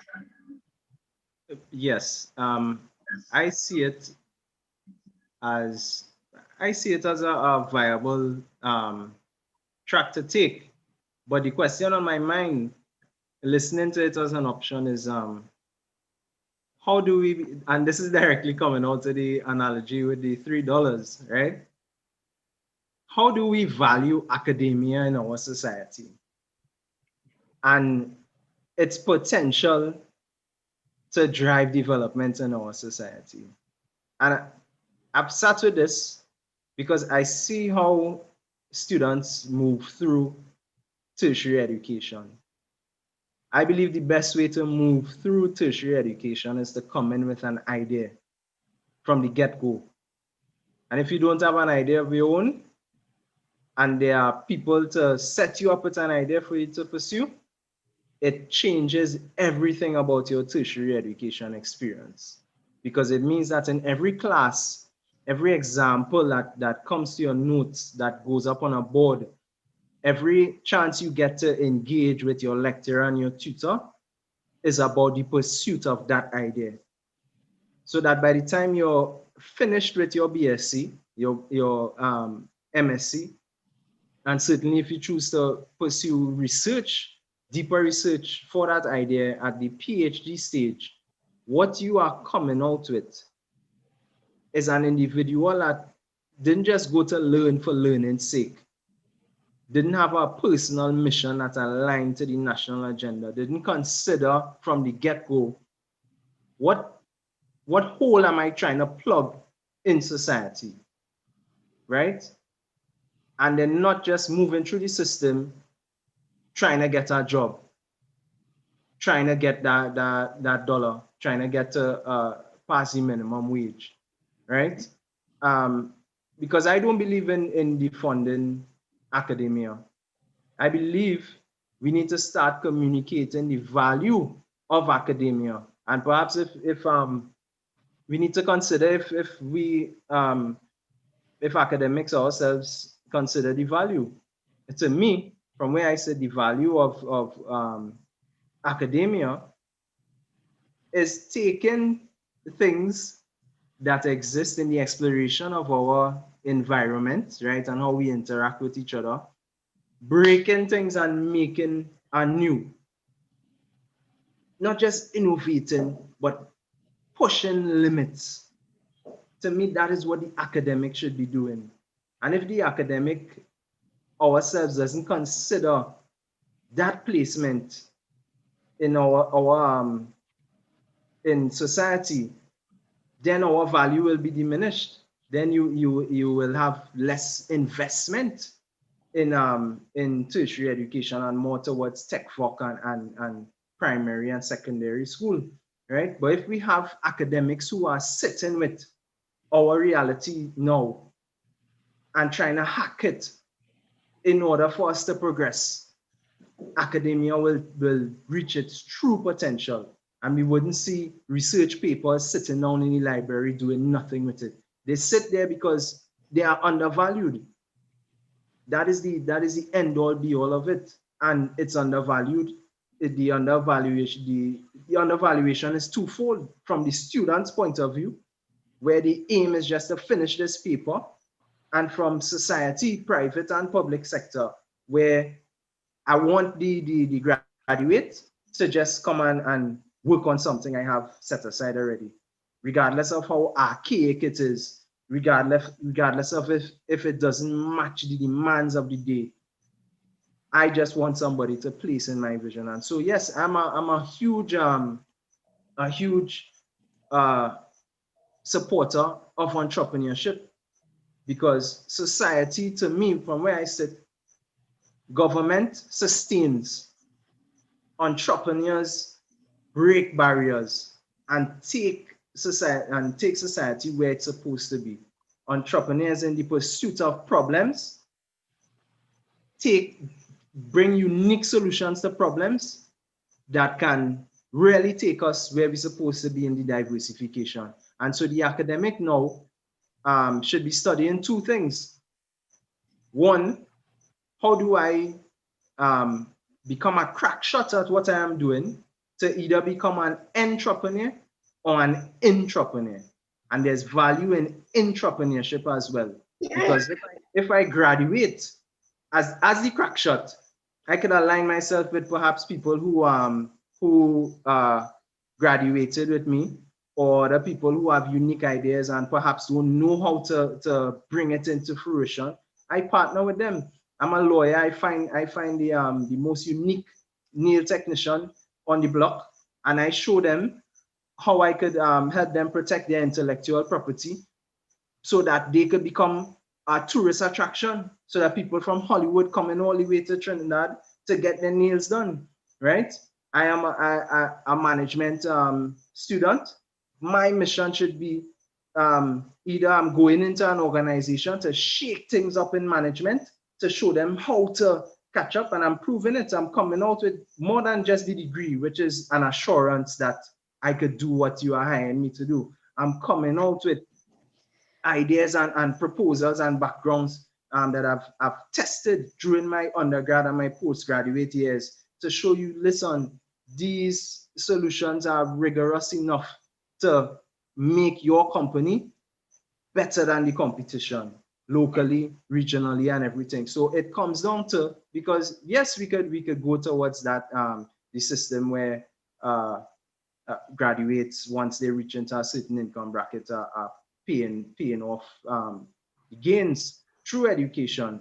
But we need to consider, even for the tech voc, those in tech voc, we need to consider what the general mission of the nation is. And if we're talking diversification and we're talking entrepreneurship, we need to consider all the implications of that. Why isn't our financial sector, our stock market teeming with life, teeming with companies who fighting to release IPOs so that the general public could take part in investment, that the market becomes so fluid because this one has an idea, they took it public. It's the most amazing thing in the region and the world because they were given that opportunity to explore, because they appreciated an interdisciplinary approach. So they linked up with somebody in the humanities who injected some creativity there. They linked up with the law person who handled their intellectual property, the person in FST who handled from science and technology who handled the production line for them, you know. And so it takes a paradigm shift towards realizing we have what we need, you know, to get there. We just need to start to collaborate from now, right? And move away from this dependency on the administration to think for us. We have been innovative, we have been creative, we are the inventors, right? We could do it. One of my favorite examples of this, as I was doing research in my undergrad, I did a study on PTSC, and we all accustomed to PTSC buses as a public good right now. But the first set of PTSC buses in the country came from entrepreneurs who saw the trains and what was going on and the inertia that was coming from the train system. And they said to themselves, listen, let's buy some buses and bring it into the country. And it became so ubiquitous, such a need, that government came in to sustain it as a public good. So we need to start thinking government will sustain, probably even help to incubate where we want to go. But for the most part, as the leaders of tomorrow, as academics as well, I'm speaking to the academics here, where the confidence in us is waning, where the people, society as large is thinking academics, they're just gonna get a degree, a piece of paper, as they refer to it, to go and get a job, to sit there and no creativity, no kind of contribution to the wider society is happening. We need to prove to them we are problem solvers. We are hackers of these problems, and we're going to take it to a level that you've never seen before. And we're not simply dependent on offerings from the government. And the offerings that we have received, we're going to take it as value and say, this is what I can do with your contribution. This is what I've done with your gate. Look at what I have done. I've released things that make us competitive now with the rest of the world. That is where we need to be thinking. So it's often said amongst us, forget looking for a job and that kind of thing. It can't just be about forgetting. We need to work towards what the future of our economy is going to look like and prove our worth in society. Thank you so much, Warren. So ladies and gentlemen, as we look at the time towards wrap up, I'm going to ask Dr. Tewari and Ms. Deming to offer, in commenting on the various questions that have been put to them, their close off comments, and basically to touch on how do we change this culture towards education and our acceptance of education funding. Dr. Tewari? Okay, well, very quickly, I would say yes, sport does offer an opportunity. This was one question, and it does offer an opportunity regionally. We have a higher talent pool per capita than many in this relatively small region. And I think we have infrastructure that is reasonable. We have know-how that is genuine, and I think collaboration and involvement of others on our ground can generate business opportunities and foreign exchange earnings. The other question I think was, what system changes would you take off if you had to do it? I mean, Yes, there are many, but I would just say, I would say number one on the list is curriculum transformation. And I don't need to go into that. I think it's obvious now we are headed for a different world. We are going a different place. We have to do things very differently in Trinidad and Tobago and the region. And your education system and the knowledge content of that must be transformed. The second thing is technology. You know, people talk about STEM, but I always like to talk about STREAM: science, technology, research, engineering, maths. I must have forgotten something. yes. And A is for the arts, right? So you need all of this, and you need in the curriculum reform to take that into account, but you also need to take the fact that it's a science and technology. Dr. Tewari, you and unmute. Also yes. moving into the realm of the fourth industrial revolution, and that we need to connect with that system somehow here. And I think it's important to make that kind of adjustment. So that'll be another tip. The other one is research to solutions. You know, we don't have solution-oriented research here. You know, the air we breathe in the Caribbean or wherever else we live is something that research can help to support and improve.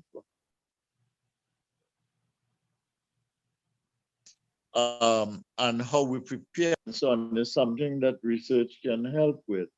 The housing that we create and how resistant it is to storms and earthquakes and, you know, hurricanes and so on. And, you know, it's something that we can deal with.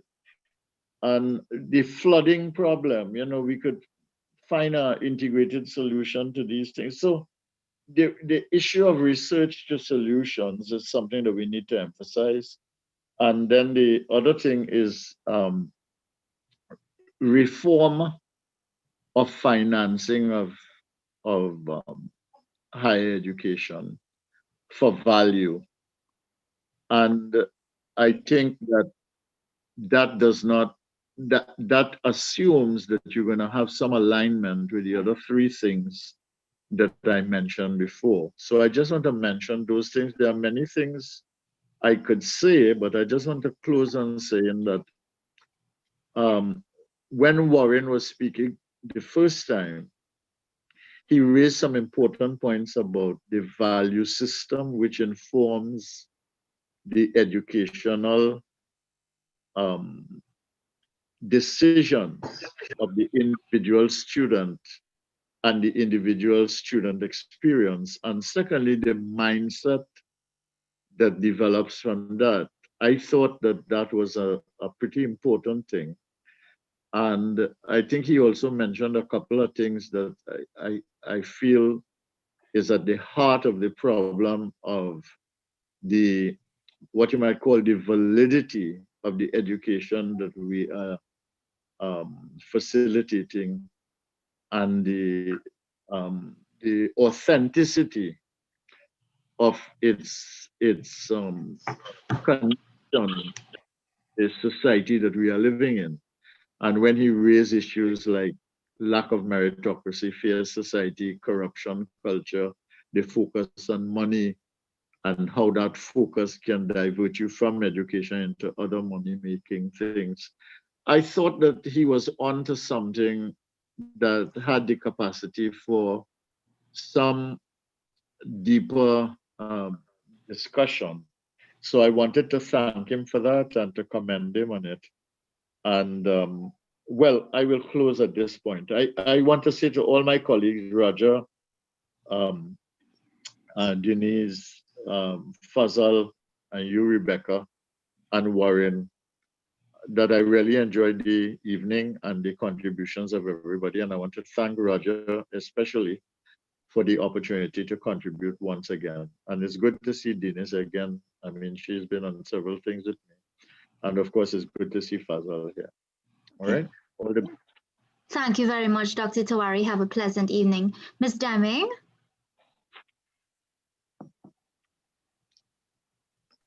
Sorry, I'm assuming these are also closing remarks. Yes. But I just want to comment with regard to the funding area. I really feel that whatever mechanism that is created to support people's education, that they must have some skin in the game. If they don't have skin in the game, we will continue to have wastage of funding of education. I want to say that the second point I wish to make is that that funding is an investment in our future. If you invest in people, you will reap the benefits. However, Trinidad has a difficulty that we have not been able to say, what are we educating our people for? And I think we are educating our people for citizenship, and we've not really been able to tap into what does citizenship mean to us? What kind of behavior should we be talking about? I want to quickly skip to the question about sport and whether sport has the potential for both regional and local, diversification. And I think it has. Trinidad, and I just forgive me for coming back to this issue.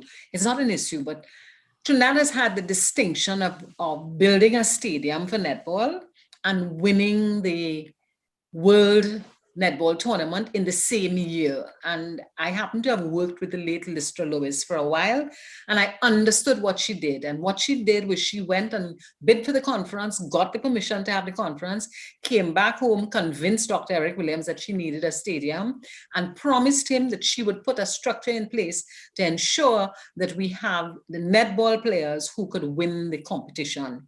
And she did that. She did that by putting a system, a structure, and a procedure in place. In terms of sport, we do have the potential, but what we lack is the structure. So for sport to work, we have to put those structures in place. There's some hard work that we continue to run away from, but we cannot run away from it any longer. We have to do the gut work, that kind of grunt work that goes on in order for you to develop your society or develop anything. And it begins with system structures, processes. It begins with discipline. And it also begins with a commitment to get rid of both the corruption and, the link that we like. Who do I know could help me with that? And you may ask yourself, what do all of those things have to do with the funding of tertiary level education? From my perspective, education is the lever to move us from one place to another. Education is the lever that will point the world back in our direction as people who can solve our problems. And my final comment is that technology is important, but it has to become ubiquitous. What we have is technology that does not work. Let's just think of tonight. Many people, the broadband didn't work. I have had to use my phone. You see all kinds of things happening. So we just have to focus, do the work, and Trinidad can be an absolutely and will be an absolutely beautiful place. And you all know my theme is Denise Plummer, now leaving. Thank you very much and good night. Thank you very much, Denise. Ladies and gentlemen, thank you for indulging us past 45 minutes past our normal wrap-up time. That it really is encouraging in the sense that we are putting forward thoughts that is appealing to all of us. So with that, I will say thank you to all of our panel, and on behalf of Dr. Hussain and the wider team at the Trade and Economic Development Unit, have a pleasant night, stay safe, wear your masks, and look out for our conversations over the next couple weeks. You could say that? Yeah.